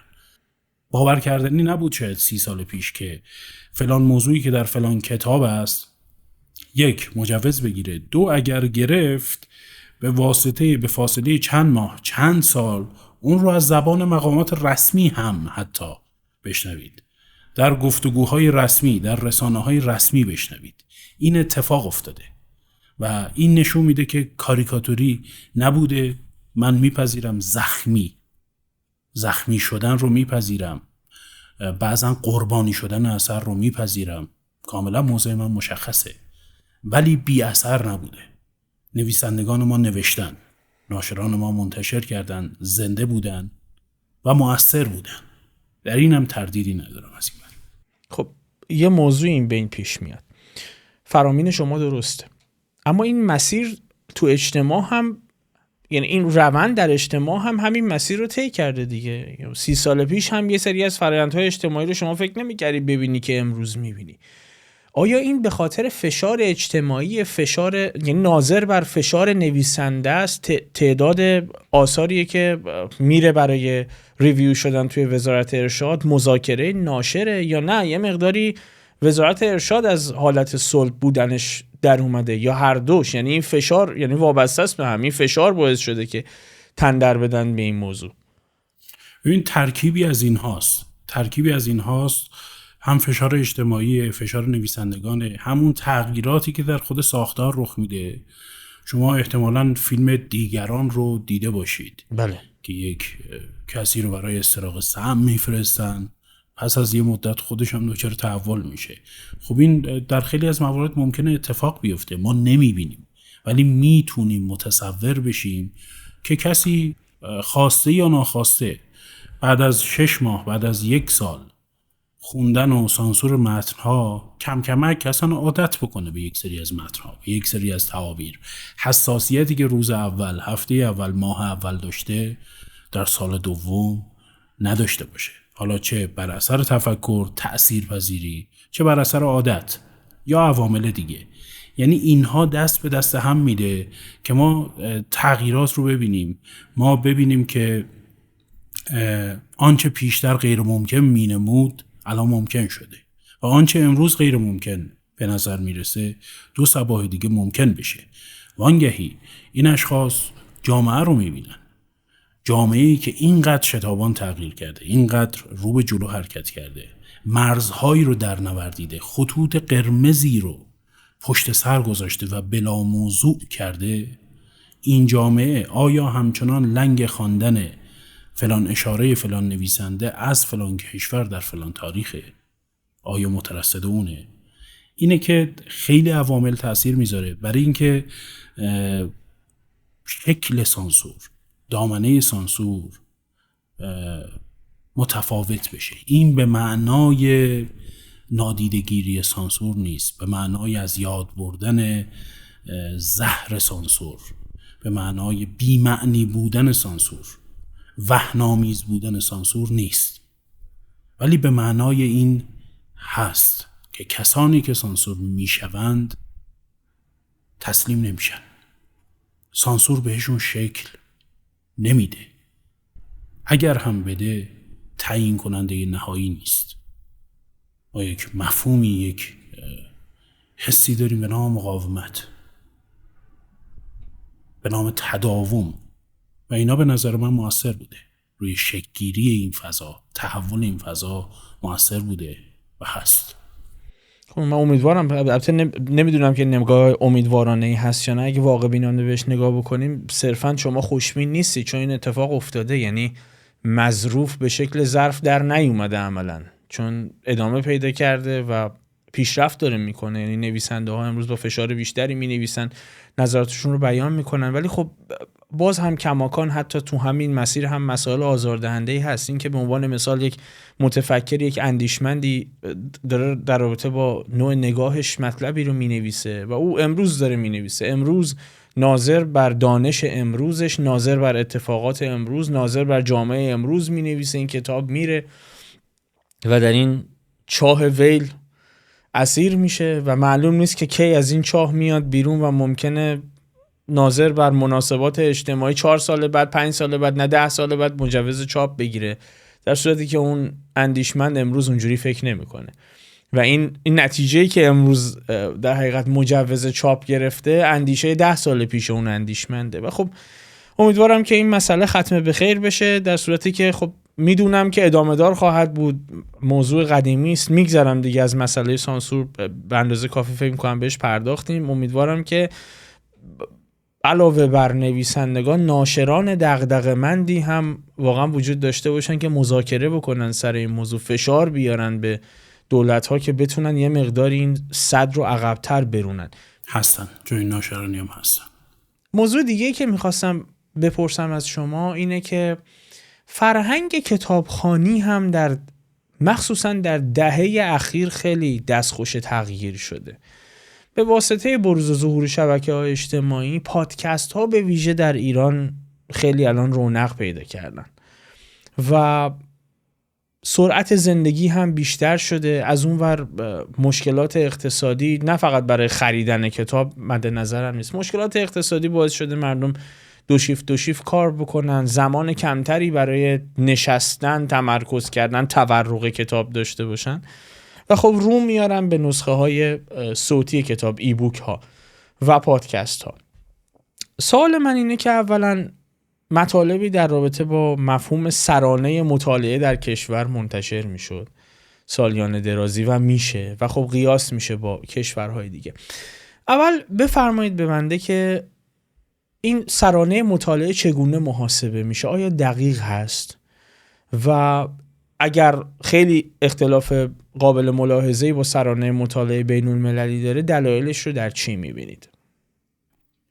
من تصورم اینه که ما آمار دقیقی شاهد نبودیم در طی این سالها. معمولاً محدود به گزارش‌های گهگاهی که روش آمارگیری مشخص نیست، نهاد آمارگیر مشخص نیست، میزان اعتبارش مشخص نیست. معمولا در قالب گزارش هایی بوده که در نگاه اول جذابه، اونم به این دلیل که نتیجه تک تک اینها پیشاپیش مشخص بوده و اون این که مردم ایران کتابخوان نیستن، مردم ایران اهل کتاب نیستن، کتاب دوست ندارن، کتاب گریزن. این خیلی قانع کننده است، یعنی معمولا نتیجه گیری های اینجوری قانع کننده است. من هنوز شخصا گزارشی ندیدم که من خواننده رو، منی که با حوزه کتاب آشنایی دارم، من رو متقاعد کنه که این گزارش پا در واقعیت داره و این گزارش میتونه تحلیل دقیقی به من بده از میزان کتابخوانی مردم ایران. به همین دلیل من با افسانه های رایج یا با این تعبیرهای کلی رایج که مردم ایران کتابخوان نیستند، کتاب گریزند، موافقت ندارم. فکر نمی کنم خیلی پا در عالم واقع داشته باشن یا بتونن متقاعد بکنن کسی رو که خواستار دلایل و جزئیات بیشتری است. اطلاع ندارم از سرانه مطالعه کشورهای جهان مگر با همین گزارش‌های گهگاهی که آدم در رسانه‌های مختلف می‌بینه. ولی تلقیم اینه که ما اگر جامعه کتابخوانی نداشتیم، یعنی اگر تقاضای کتاب در ایران وجود نداشت، این تعداد عنوان کتاب بی‌معنی می بود، ارائه نمی شد، عرضه نمی شد. این به معنای این نیست که وضعیت کتابخوانی در ایران خیلی امیدوار کننده است، خیلی فزاینده است، به این معنی نیست. ولی به این معنی هم نیست که لزوما مردم ما کتابخوان نیستن. تازه ما از کدام مردم صحبت میکنیم؟ من فکر میکنم که باید لایه‌های مختلف جامعه رو در این تحلیل‌ها هم در نظر گرفت. اینکه چه کتابی میخوانند، چه کتاب‌هایی میخوانند، در مجموع اینها کتاب میخوانند. تلقی من اینه اگر رمانی در ایران بیش از 100,000 نسخه فروش میره، چند ده هزار نسخه فروش میره، اونم با وضعیت اقتصادی فعلی، اگر یک کتاب علمی، یک کتاب در حوزه زیست شناسی، در حوزه تاریخ چند ده هزار نسخه ازش فروش میره، این نشانه است، نشانه ای از این که یک جامعه مخاطبان نچندان کوچکی این کتاب ها رو میخرن. ما معمولا وقتی مقایسه میکنیم فکر میکنم خودمون رو، وضعیت کشور رو، وضعیت این آمارها رو با چند تا کشور اروپای غربی و امریکای شمالی مقایسه میکنیم. یعنی از حدوداً شاید 200 تا کشور جهان ما خودمون رو با اون 7-8 تا مقایسه میکنیم و حسب اون نتیجه میگیریم. ولی حتی اگر این رو در نظر بگیریم میبینیم که شماری از کتاب‌هایی که در جهان خوانده میشه، استقبال میشه، در ایران هم بلافاصله انعکاس پیدا میکنه، در ایران هم خوانده میشه. کتاب‌های هراری رو بیاد بیارید، کتاب‌های هاکینگ رو بیاد بیارید، کتاب‌های داکینز رو بیاد بیارید. یک سری رمان‌ها، یک سری آثار از قضا در ایران خونده میشن، جدی گرفته میشن، 10,000 نسخه منتشر میشن، بر سلایق، بر ذائقه 1-2 نسل گاهی تأثیر میذارن که در خیلی از کشورهای جهان اساساً چون این شرایطی پیدا نمی‌کنن، در بین یک اقلیتی باقی میمونن. آیا اونقدر که رمان‌های مارکز، رمان‌های امریکایی لاتین، رمان‌های فرانسوی در ایران خوانده شده، جدی گرفته شده، محل بحث بوده، گفتگو بوده، تحقیق بوده، در عمده این کشورهایی که نام بردیم به این شکل اتفاق افتاده؟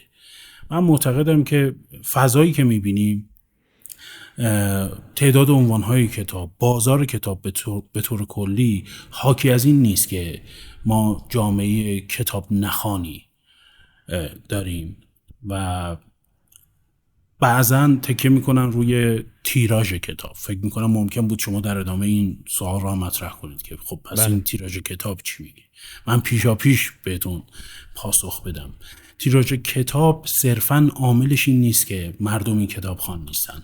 ما وقتی به تیراژ کتاب نظر میکنیم باید ببینیم چه عواملی منجر به این تیراژ کتاب شده. آیا فقط کتاب نخوان بودن جامعه است که این نتیجه رو داده یا خیر عوامل دیگری هم هستن؟ من معتقدم عوامل دیگری هم هستن، عوامل مهمتری.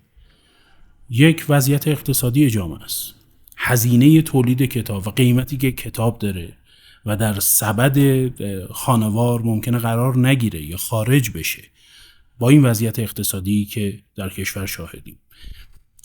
دو، تعدد واحد صنفی در ایران. طبق آماری حدود 27,000 ناشر ثبت شده در ایران داریم که از این تعداد با معیار سالی حداقل 5 عنوان کتاب چاپ اول حدود 5,000 ناشر فعالند.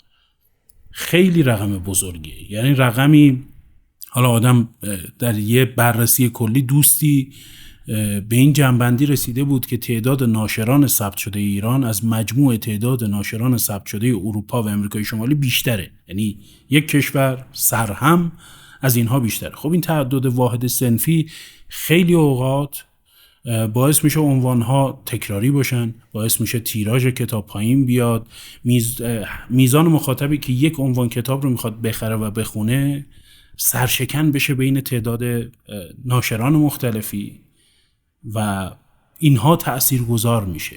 حالا تغییراتی که داشتیم، فضای مجازی، وجود سانسور، قطع ارتباط نویسنده و مخاطب یا کمرنگ شدن این ارتباط، همه اینها مؤثر بوده برای اینکه یک چنین اتفاقی روی تیراژ بیفته. ولی این تیراژ به نظرم گول زننده است.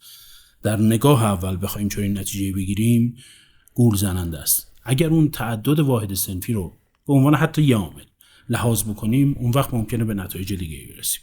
عوامل دیگری هم هست، بسیاری هستن که نسخه های PDF کتاب رو تهیه میکنن و میخونن و خب من خودم الان ترجیح میدم تو تبلت کتاب بخونم، چون تو هر شرایطی آدم دنبالش هست، یه انبوهی از کتاب ها رو میتونه توی یه دیوایس کوچیک ذخیره بکنه و بخونه. اصلا ایبوک بیرون از ایران هم دیگه الان خیلی جا افتاده است، خیلی میخونه. بنابراین تیراژ نمیتونه معیار مناسبی براش باشه. سوالم اینه که آیا ناشرین به فکر نشر صوتی با کیفیت افتادن؟ یعنی به عنوان گزینه آلترناتیو الان که معمولاً عموم مردم رو آوردن به پادکست ها، رو آوردن به کتاب های الکترونیک. حالا از کتاب های الکترونیک من رد میشم، نشر صوتی رو عرض میکنم، این که نسخه های صوتی با کیفیت از کتاب ها تهیه بکنن و فروش برسونن. و آیا گیر و گرفت های اگر بخواد به شکل رسمی توسط ناشر منتشر بشه، گیر و گرفت های نسخه صوتی یک کتاب هم مثل گیر و گرفت های نشر ورقی و چاپیش هست؟ در وضعیت فعلی ایران من فکر نمی کنم این نسبت خیلی الان به شکل معنیداری تغییر کرده باشه. بنا به آمارهای مختلفی که از دوستان مختلف میشنویم، فروش کتاب الکترونیک به نسبت فروش کتاب کاغذی در خیلی از انتشارات ها شاید رقمی بین، یعنی به لحاظ سهم فروش 2 تا 5% فروش رو تشکیل بده. کتاب صوتی هم همینطور، یعنی عمده ناشرها نهایتاً، یعنی سقف خیلی رویا اندیشانه، سقف خیلی خوشبینانه‌ای لحاظ بکنیم 7-8% سهم فروش ناشران رو تشکیل میده. همچنان غلبه قاطع با کتاب کاغذی است، گرچه رو به رشد بوده استفاده از کتاب الکترونیک و اخیراً خصوصاً کتاب صوتی، ولی این هنوز سهم معنیداری از فروش عمده ناشران رو تشکیل نمیده. حتی با وضعیت افزایش قیمت کتاب، با وضعیت کاهش توان خرید مردم، افزایش پلتفرم ها، بالا رفتن کیفیت گوشی ها، تبلت ها، حتی با وجود این عوامل هنوز رقم معنیداری رو که بگیم توازن رو به هم زده شامل نمیشه، ولی به عنوان گزینه‌هایی که مخاطب میتواند استفاده بکند میشه جدیشون گرفت. ضمناً مخاطبی که کتاب الکترونیک میخونه یا کتاب صوتی میشنوه به این معنی نیست که از کتاب چاپی دست کشیده. بعضا حتی خیلی وقتا، نه اینکه بگم خیلی میشه گفت که گهگاه پیش اومده که دیدیم کسی کتاب صوتی به خصوصی رو شنیده، خوشش اومده، کتاب چاپیش هم خریده، یا کتاب الکترونیک رو خونده، نسخه چاپی رو هم خریده که توی کتاب خونه داشته باشه.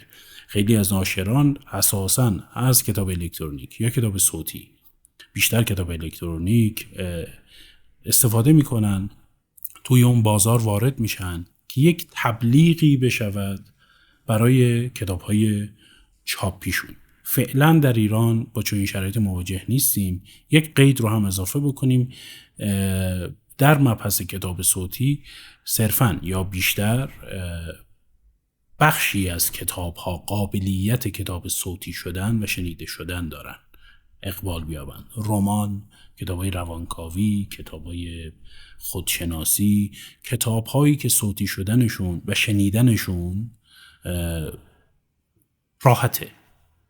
کتاب فلسفی، کتاب فلسفه سنگین، کتاب‌های اقتصادی، کتاب‌های خاص اینچنینی، اینها یا صوتی نمیشن یا اگر بشن اقبالی ندارن. اگر دقت کنیم عمده کتاب‌های صوتی پر مخاطب کتاب‌هایی هستند که روایی هستند، کتاب‌هایی هستند که میشود شنید و همچنان لذت برد و به حدی از درک نائل شد. سوالی که پیوست داشت با این بخش از صحبتم این بود که گیر و گرفت‌های مجوزهای مربوط به نشر صوتی هم مانند نشر چاپیست یا نه، اگر ناشر بخواد به شکل رسمی یک نسخه صوتی از یک کتاب ارائه بکنه؟ مجوز کتاب صوتی البته فرق داره، یعنی ناشر کتاب صوتی اقدام میکنه و مجوز کتاب صوتی رو میگیره، یعنی مضاف بر کتاب مجوز نسخه چاپی است. ولی اونجور که شنیدیم و رایجه، دریافت مجوزش بسیار آسان‌تر از کتاب کاغذی است، چون خود کتاب کاغذی مجوز گرفته و اون اجرای اینه، مگر اینکه چیزی مازاد بر کتاب کاغذی یا چیزی خاص کتاب صوتی باشه که گیر بدن و در واقع بگن باید حذف بشه یا تغییر بکنه، ولی علی القاعده خیلی خیلی کمتر از کتاب کاغذی به مشکل سانسور برمی‌خوره. یه گزینه آلترناتیوی که به نظر من میرسه که البته خیلی وابسته است به حمایت مخاطب برای جلوگیری از سانسور، اونم برای نویسنده‌ای که حاضر برای دیدگاهش یا برای در اشل خیلی کوچیکتر رمانش یا نه بزرگتر اساساً دیدگاهش حاضر هزینه هم بده، یعنی هزینه سیاسی بده، هزینه امنیتی بده، هزینه اجتماعی، میخواد حرفش رو به گوش مخاطبش هم برسونه، یا نه اصلا نه در اون حد. ممکنه یک نویسنده رمانی داشته باشه خیلی هم مسائل خیلی حساسی درش مطرح نشده، اما خب با ساختار وزارت ارشاد در تقابل قرار میگیره، خب به همچین چیزی مجوز نمیدن یا خیلی تیغ برمیدارن و جریحه دار میکنن اون اثر رو. که البته این گزینه آلترناتیوی که مد نظر من هست از نگاه شما به عنوان یک فعال در حوزه نشر ممکنه کمی آسیبزا هم باشه، چون احتمالاً برای ناشر خوب نیست از لحاظ اقتصادی. ولی اگر مخاطب یک نویسنده با اون نویسنده همکاری بکنه، نویسنده خیلی به سادگی میتونه مطالبی که میخواد به سمع و نظر مخاطبش برسونه رو در شبکه‌های اجتماعی خودش، اصلا کتابش رو خودش تایپ بکنه، یک نسخه PDF رو به فروش برسونه و دونیت دریافت بکنه، تبدیلش بکنه به پادکست و دونیت از مخاطبش دریافت بکنه. و من فکر میکنم این اگر راه بیفته خیلی بیشتر از درآمدی است که یک نویسنده عام از انتشار 700 نسخه کتابش میتونه به دست بیاره.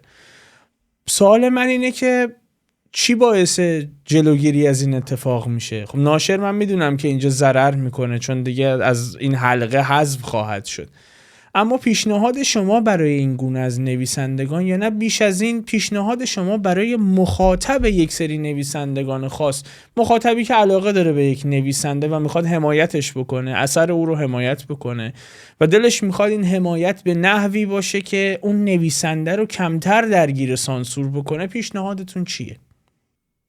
ببینید، اول تلقیم رو به نظرم بهتره بگم و بعد پیشنهادم رو.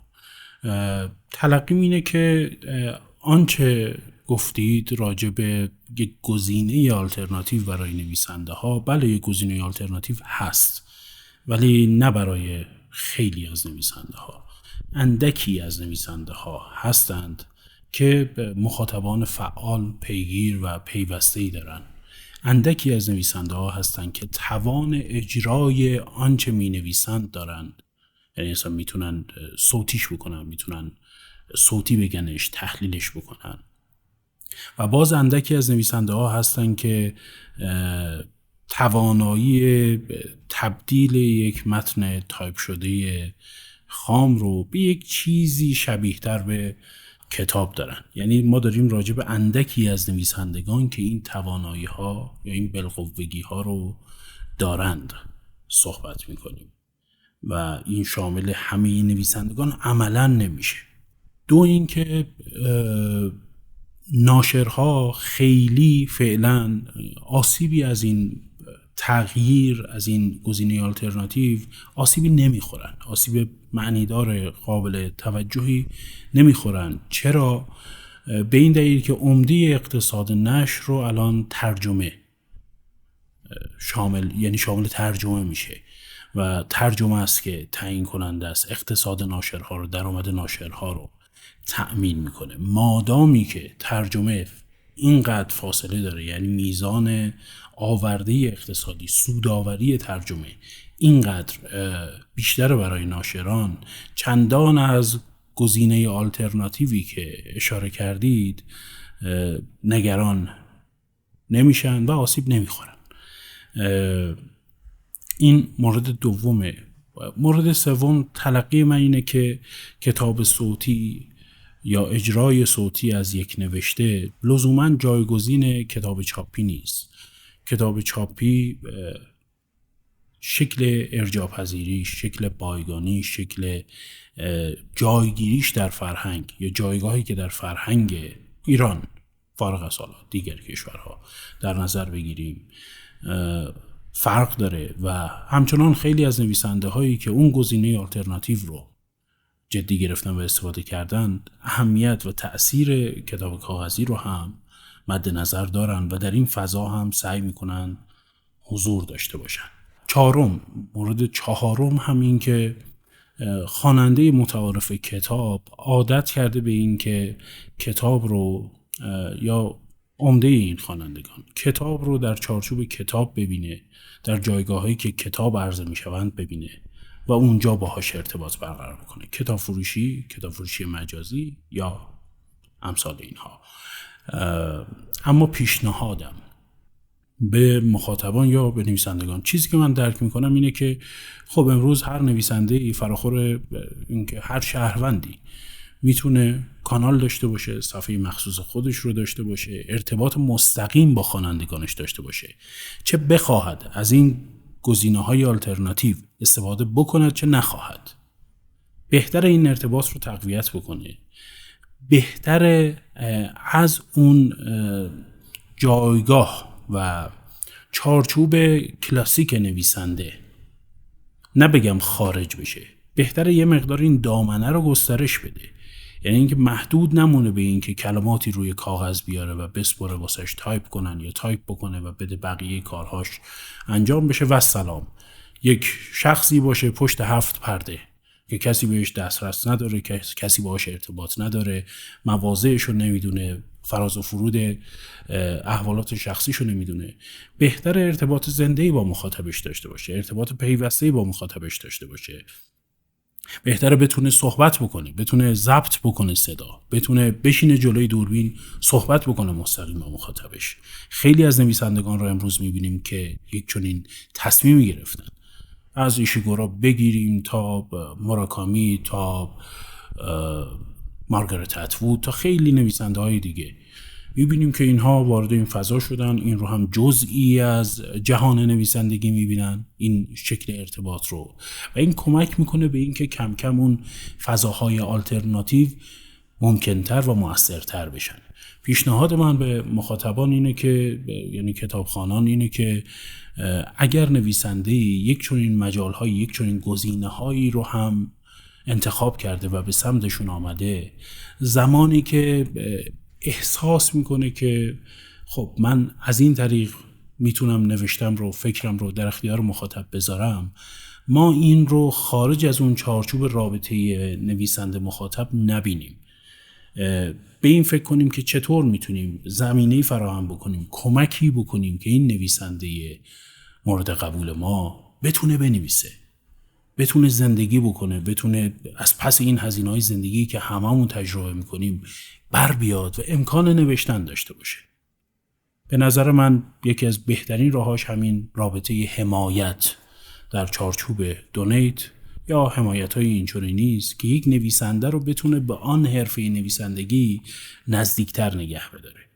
این امکانی است که فراهمه و از قضا ناشرانی در دنیا به این سمت رفتن که رویکرد حمایتی داشته باشن، یعنی کتابی رو مطرح بکنن، این نویسنده است، این موضوع، خب حالا چه خوانندگانی از انتشار این کتاب حمایت میکنن؟ پیدا میشن خوانندگانی که سرمایه گذاری میکنن، حمایت میکنن از انتشار اون کتاب و اون کتاب منتشر میشه. حالا ما اینو میتونیم در فضاهای دیگه هم گسترش بدیم، تجربه بکنیم. این نکته بسیار درستی گفتید. تا حد زیادی، تا حد خیلی زیادی، شاید کاملا، مسئله سانسور رو از بین نویسنده و خواننده برمی‌داره کمک میکنه به یک ارتباط زنده تر، یک ارتباط پیوسته تر بین نویسنده و خواننده و رهاورده خوبی داره. این رو خیلی خیلی میشود جدی گرفت. چه از حتی ناشران هم ممکنه از این وضعیت، نه در نگاه اول، در یه فرایند ناشران هم ممکنه بهره‌مند بشن، ناشران هم ممکنه وضعیت بهتری پیدا بکنن. یه مثال میزنم و ختمش میکنم، این که ناشر و ارشاد میبینن که این نویسنده‌ای که خب شما با سانسور نمیذارید صحبت بکنه، الان داره با مخاطب بیشتری ارتباط برقرار میکنه، تأثیرگذارتره و هر آنچه میخواد رو داره مینویسه و میگه. پس شما این میزان تأثیرگذاریتون روی این نویسنده چیست؟ چقدره؟ با این پرسش مواجه میشن و ممکنه مجالی باز بکنه برای اینکه نویسنده ها بتونن راحت‌تر کتاب منتشر بکنن.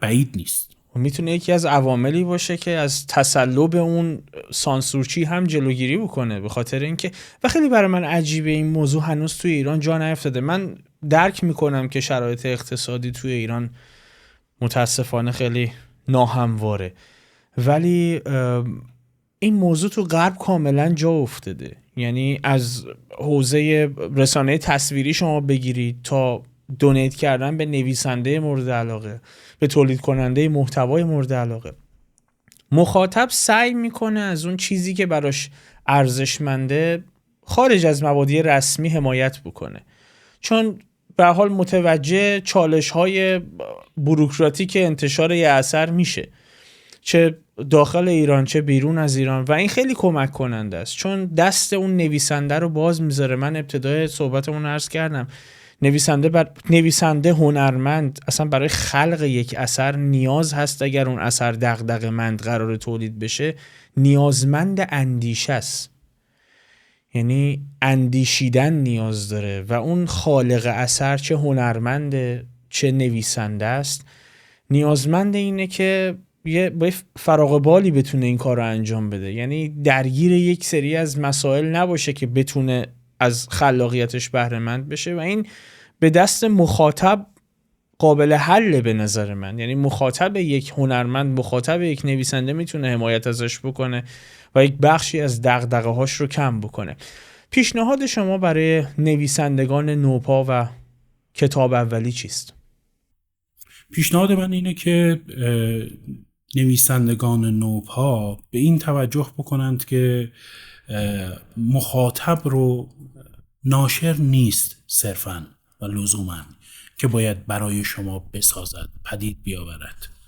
مخاطب رو شما پیش از نوشتن یا ضمن ساختن کار راهتون، کریرتون، سابقه قلمیتون، ضمن این باید خودتون بیابید با نوشتن، با ارتباط. البته من از موضع توصیه نمیگم این رو، چون در این موقعیت خودم رو متصور نیستم.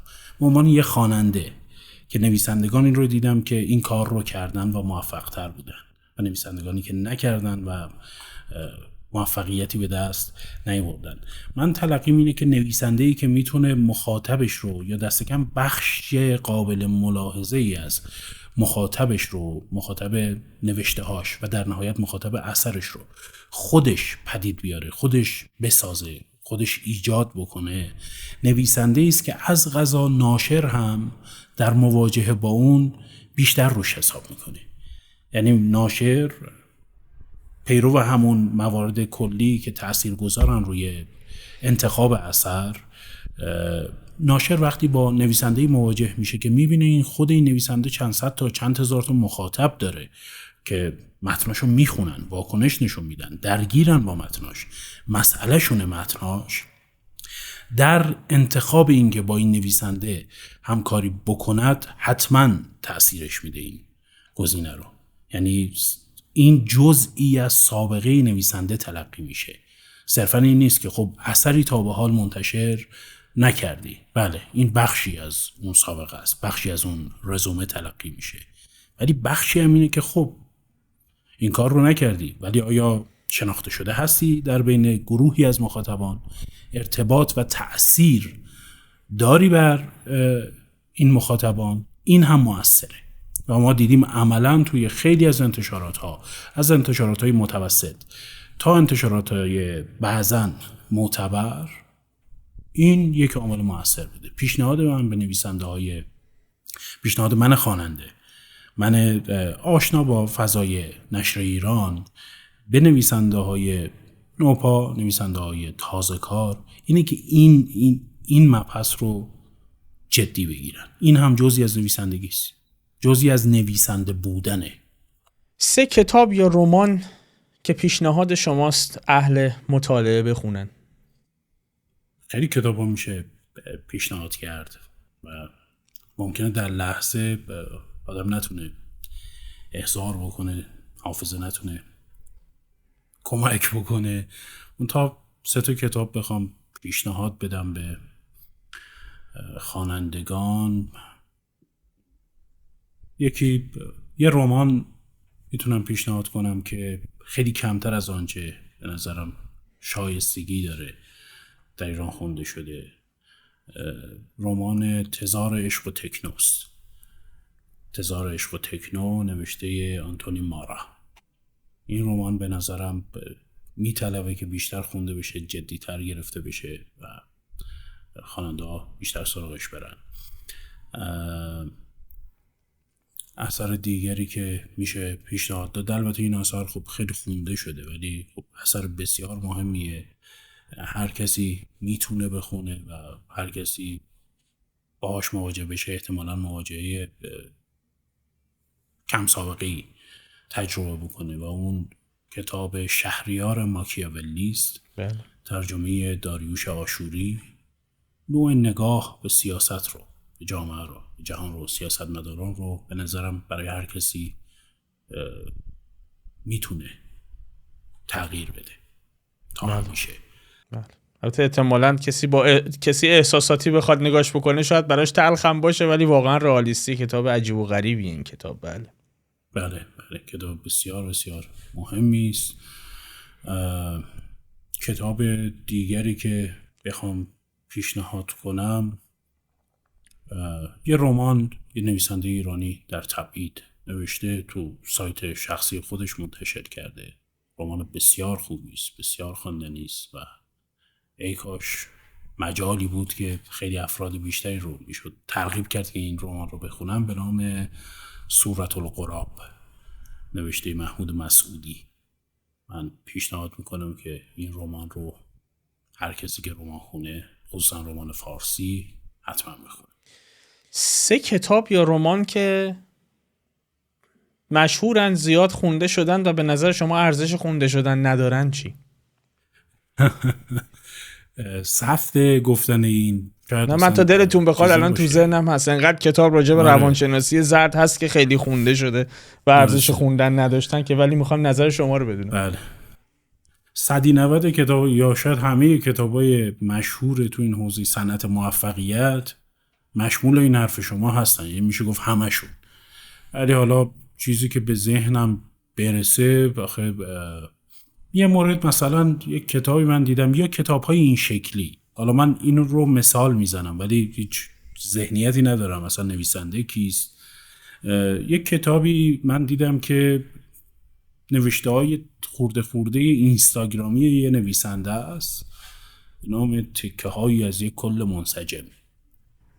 این که مثلا شخصی پست‌های اینستاگرامی چند خطیش رو بیاره جلد کنه، شیرازه ببندن و به عنوان کتاب ارائه کنه و من شنیدم که خیلی هم خونده میشه. ممکنه الان خیلی ها رو برنجونم این حرف، ولی به نظرم اینها آن چیزی که میشود کتاب نامیدش به معنای دقیق نیست و من امیدوارم شرایط به سمتی بره که انتظار مخاطبان بیشتر بشه، کف انتظار مخاطبان بیشتر بشه از نویسنده که من این رو حاضر نیستم کتاب بدونم یا باید متن بهتری بنویسی.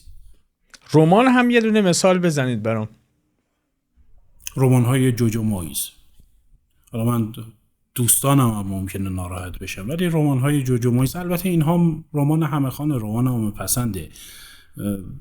اگر به من بود دوست داشتم مثلا کتابخون‌ها، رمانخون‌ها، رمان‌های چه میدونم اورهان پاموک رو، رمان‌های فیلیپ راس رو، رمان‌های مارکز رو، یوسا رو، فوئنتس رو، رمان‌های بارنز رو، رمان‌های اینچونی رو بیشتر بخونن تا اینکه همه کتاب‌های این نویسنده رو به فراوانی بخونن و عملاً هیچ تأثیر معنیداری در نگاهشون به رمان، به آنچه رمان میتونه به مخاطب، به خواننده ارائه بده، نذاره. ولی همین که حالا این رمان هم خونده میشه خودش قابل درک. من خیلی ناراحت نیستم. میونه اسامی که پیشنهاد میدادید اسم داستایوفسکی رو نشنیدم، دلیلی داره؟ نه داستایوفسکی نویسنده بزرگی است و همه کتاباش واقعا معرکه و قابل خوندن. با ادبیات روسیه چطور هستید؟ جزء حوزه‌های یا جزء جمهوری‌ها یا نواحی محبوبم بوده همیشه برای خوندن رمان. اگه بین سوالات من موضوعی بود که میخواستید بیان بکنید ولی من بیانش نکردم و نپرسیدم، اگر نقدی، نظری، پیشنهادی یا هر موضوع دیگری هست، میکروفون در اختیار شماست جناب اندلیبی. نه ممنون، خیلی سوالهای خوب و دقیق و حاکی از اطلاع و آگاهی شما از وضعیت نشر و نویسندگی و مسائلی که دوچارش هست بود. من خیلی واسم ترغیب کننده و ارزشمند بود.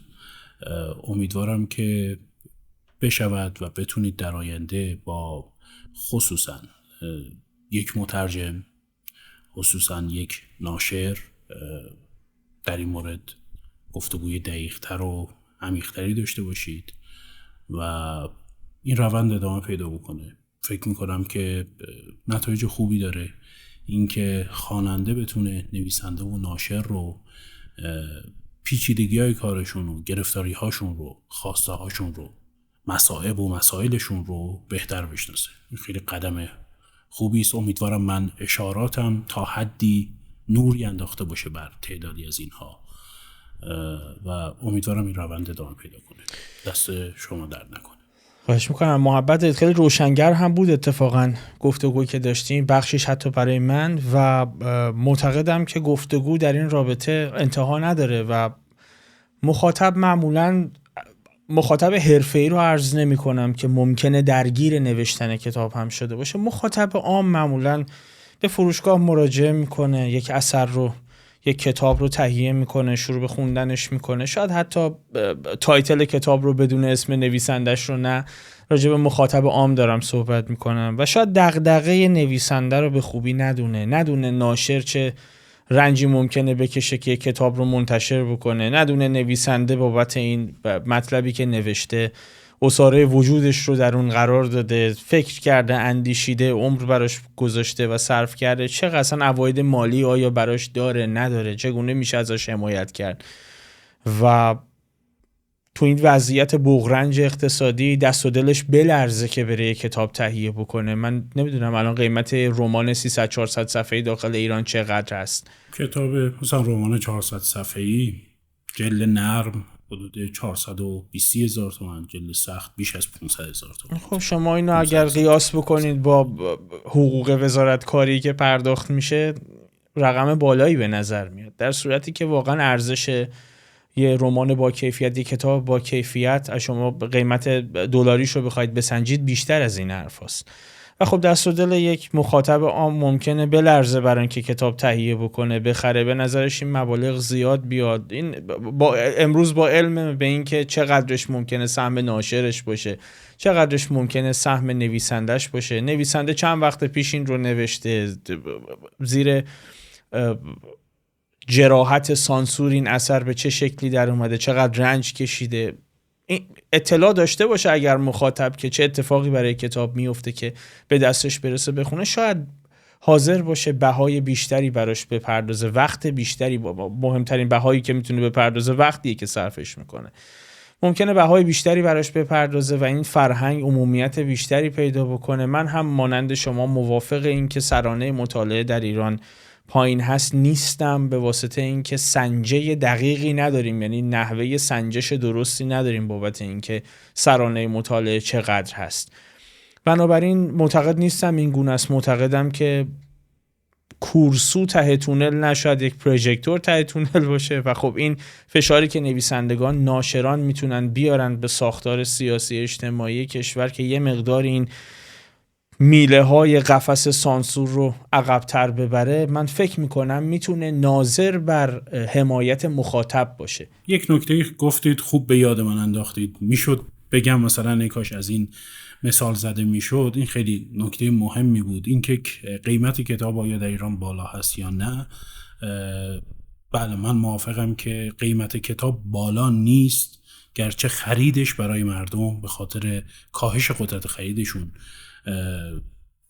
چیز سخته امروز، ولی با میزان کاری که کتاب از ناشر، از تک تک دستاندرکاران انتشار اون کتاب میبره، واقعا سازگار نیست، واقعا قیمت بالایی نیست. ما بدونیم اگر یک کتاب از اون لحظه‌ای که شروع میشه نوشته شدنش تا لحظه‌ای که منتشر میشه استاندارد بخواد آماده سازی و تولید بشه، شاید بیش از 20 نفر روی اون کتاب کار بکنن تا به دست مخاطب برسه. به نظرم یک تخمین دقیق تری پیدا میکنیم. دو این که ناشر، ذهنیت عمومی ما این است که ناشر یک خدمتگزار فرهنگ است، صرفا یک کسی است که داره زکات مالش رو میده، در صورتی که اگر این ذهنیت اصلاح بشه، من خیلی مختصر بگم، ناشر به مثابه یک فعال اقتصادی دیده بشه در وهله اول که داره محصولی تولید میکنه و اون محصول باید سودآوری داشته باشه که بتونه از اون محصول بیشتر تولید بکنه، بهتر تولید بکنه. اگر ناشر یک فعال اقتصادی، یک تولید کننده دیده بشه که ضمناً یک رنگ فرهنگی داره کارش، یک بعد فرهنگی داره کارش، اون وقت انتظارات از ناشرها واقع بینانه تر میشه. اینکه ناشر هم مثل بقیه صنف‌ها، مثل بقیه افراد نمیتونه محصولی تولید کنه که واسش ضرر داشته باشه، از یک جایی به بعد ورشکست میشه. ناشر هم مشمول این هست. یعنی ما زمانی که از ناشر یاد میکنیم این رو به یاد داشته باشیم که ناشر هم تابع عرضه و تقاضاست، تابع سود و ضرره و باید توازنی بین اینها برقرار بکنه که بتونه به حیات خودش ادامه بده. معمولا صدای ناشرها شنیده نمیشه در جامعه و من دیدم که خیلی اوقات قضاوت منصفانه‌ای درباره ناشران نمیشه. اشاره بکنم که ساختار، یعنی چرخه اقتصادی در صنعت نشر بدین گونه است که نویسنده که اثر رو میده، قرارداد میبنده، از لحظه‌ای که قرارداد میبنده معمولاً تا 6 ماه پس از انتشار حق و زحمش رو دریافت میکنه، اقلاً 6 ماه، 6 تا 8 ماه. به این دلیل که ناشر اون هزینه‌ای که میکنه و اون کتابی رو که عرضه میکنه به پخش و بعد کتاب فروشی، معمولاً 6 تا 8 ماه بعد، دست کم 6 تا 8 ماه بعد پولش بهش برمیگرده. شما این کاهش ارزش پول رو اگر لحاظ بکنید، این تلاطم اقتصادی رو اگر لحاظ بکنید، این خواب سرمایه، این وقفه‌ای که در بازگشت سرمایه اتفاق میفته لحاظ بکنید، محافظه‌کاری ناشرها تا حدی دست به عصا بودنشون و این مسئله سود و ضرر، عرضه و تقاضا قابل فهم‌تر میشه. این به نظرم جای صحبت دقیق‌تر و بیشتری داره. اشاره بار سعی کردم بگم. مرسی. ناظر به پیشنهاد شما حتما مصاحبه با یک مترجم و ناشر رو تو صف انتشار محتوامون قرار میدیم. البته من بعید میدونم یک ناشر به عنوان یک شخصیت حقوقی دم به تله مصاحبه مستقیم و بی پرده بده، ولی خب ما استقبال میکنیم. سپاسگزارم از این که وقتتون رو در اختیار ویدیوکست فیوز قرار دادید. کتاب بخونید، از نویسندگان و ناشرین هم حمایت کنید.